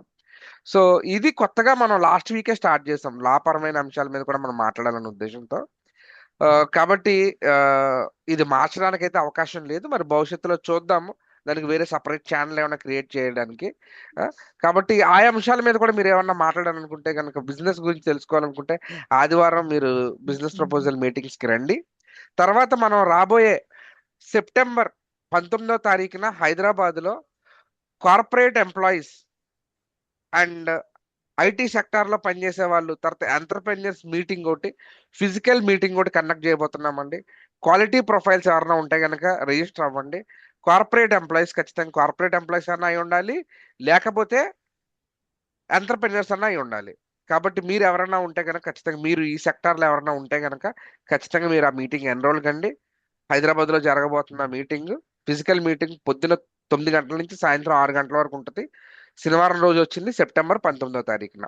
తర్వాత రేపు బిజినెస్ టాక్ వచ్చేసి మనం పుట్టగొడుగుల వ్యాపారం గురించి మాట్లాడుకోబోతున్నామండి. కాబట్టి మీలో ఎవరైనా ఆసక్తి ఉంటే రేపు పొద్దున జాయిన్ కండి.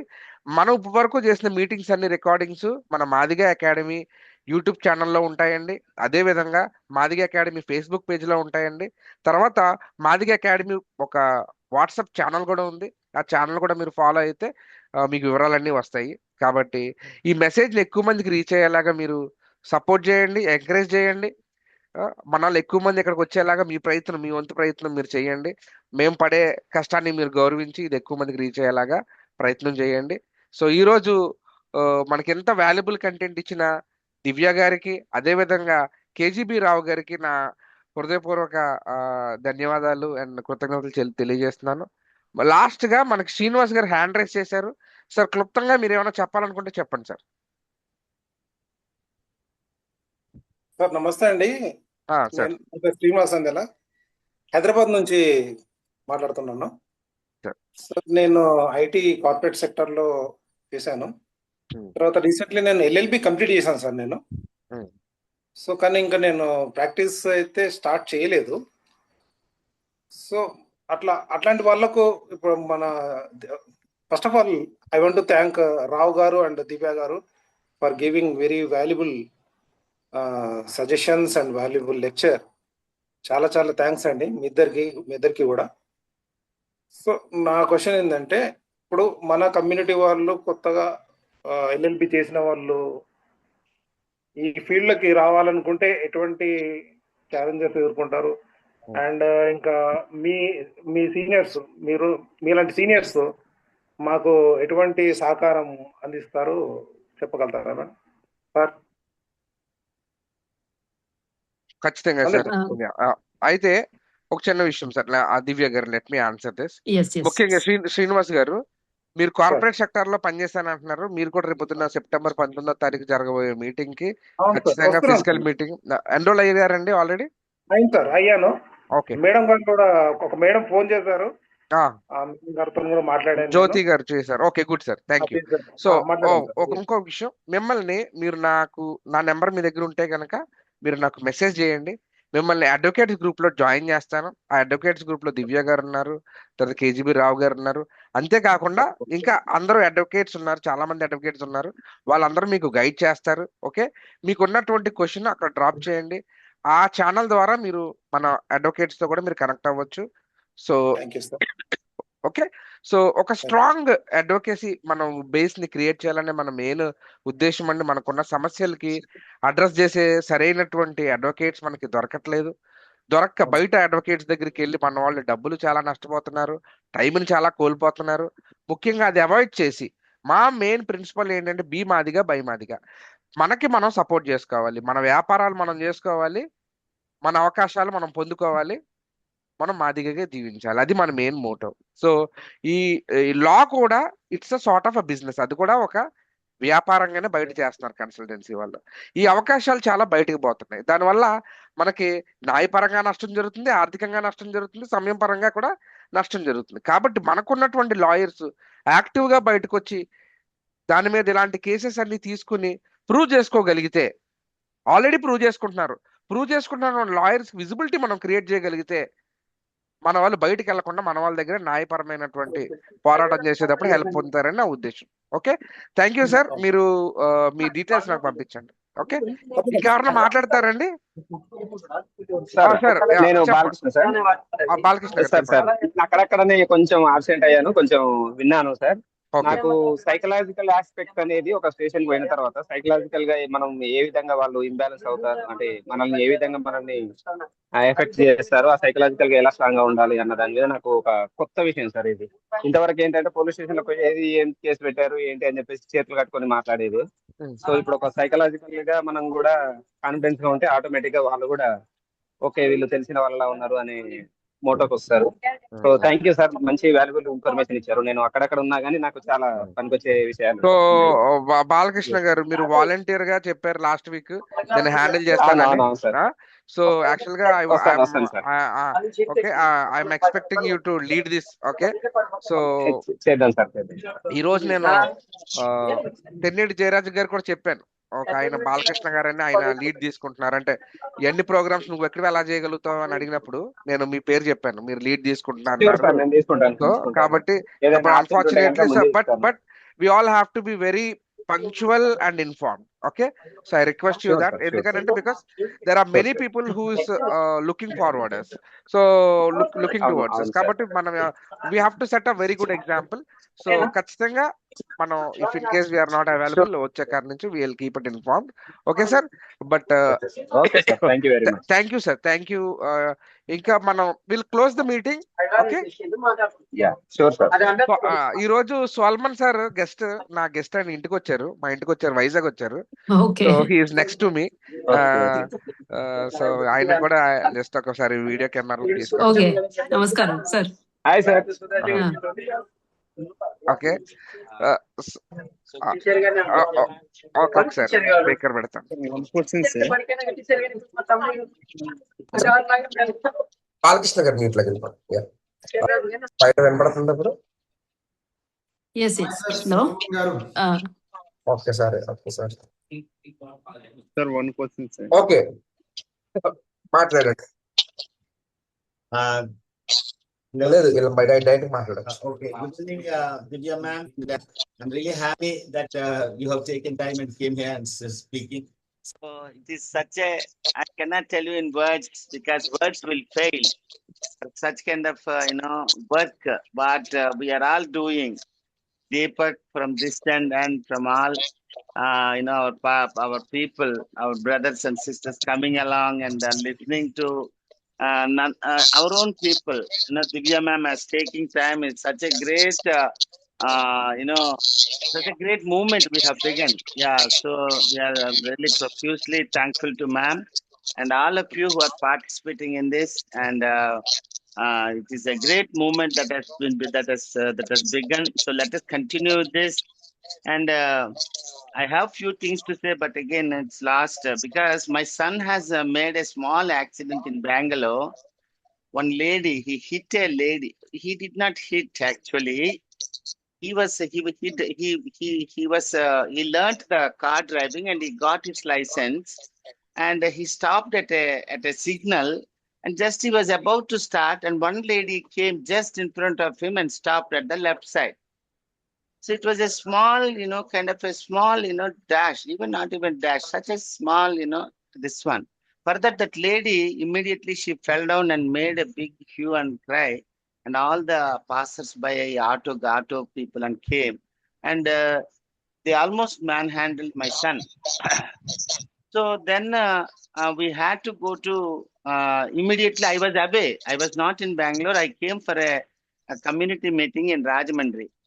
So then my wife called me and I said, so immediately I put a message in the group saying that my son has done a small this one. So that lady fell down and the police came and they have to take in our car and the boy and to the police station. So then immediately Ratnaprabha madam saw my message in the group and immediately called one advocate, Venkatesh Doddari sir, and said that please Solomon's son has done a small thing, so please take care of that case. So then what happened, one time our Jairaju sir said, that use our people's name. Wherever you go any place, either police station or these kind of places, use our community people's name. So then the thought came immediately and immediately on the phone only, my father will speak like that. My husband will speak to you, madam. That CA was there in the police station. Then I told her, madam, we are relatives. Ratnaprabha madam is my auntie. She's my auntie, and the chief secretary. So I how come my son is just learned that this car. We didn't do anything. Like that, I just dropped some names like that. So, like our brother said, we have to use some names, sir. We are not ordinary people. We have to slightly. We have to just say that we are not no man people. See, that generally what happens, once the name our people are there, they will think that these people are Madhgas, no one is there.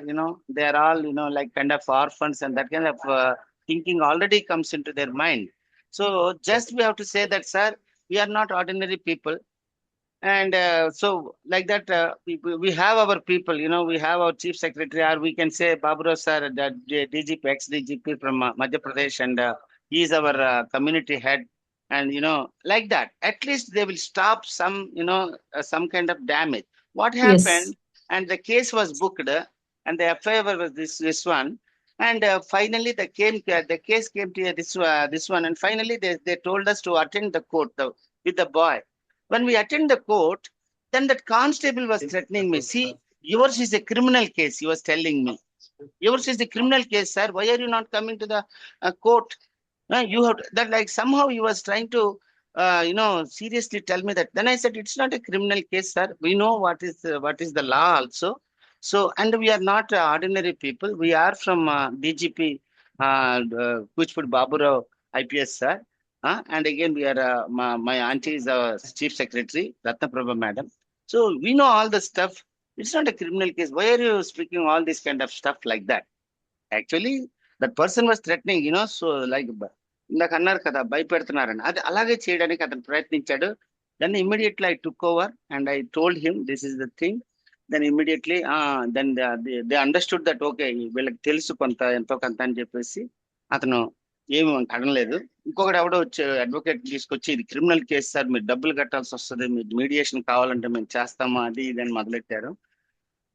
So what I'm saying is that luckily we got saved from that. So this is my one small incident I wanted to tell you. So thank you very much for ma'am, Divya ma'am. And yeah, it is a great show. Let us build this movement step by step, brick by brick. And let's 100 people, 200 people join this, because madam is taking her precious time. Thank you very much, ma'am. Thank you, everybody. Nice to talk. Thank you, Solomon. Good evening. Yes, thank you. I think we can close it అనుకుంటా కదండి. Yes, ma'am. Yes, yes. Deepak have went outside somewhere. Okay. Okay. Yeah, we can Okay, close thank it. you, Ganesh garu. Very Yes, nice yes. meeting. We'll meet again. Yes, Yeah, yes. sure. Nice meeting, Namaskar, brother. namaskar. Nice Thank meeting. you.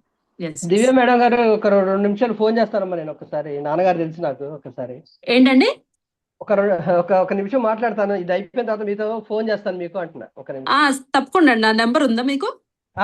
ఉంది madam. సరేనండి. Okay. Okay. Okay, and we Okay. take leave. Okay. Bye. Good day. Okay. Good night. Good night, ma'am. Thank you. Good night, everybody. How to start this?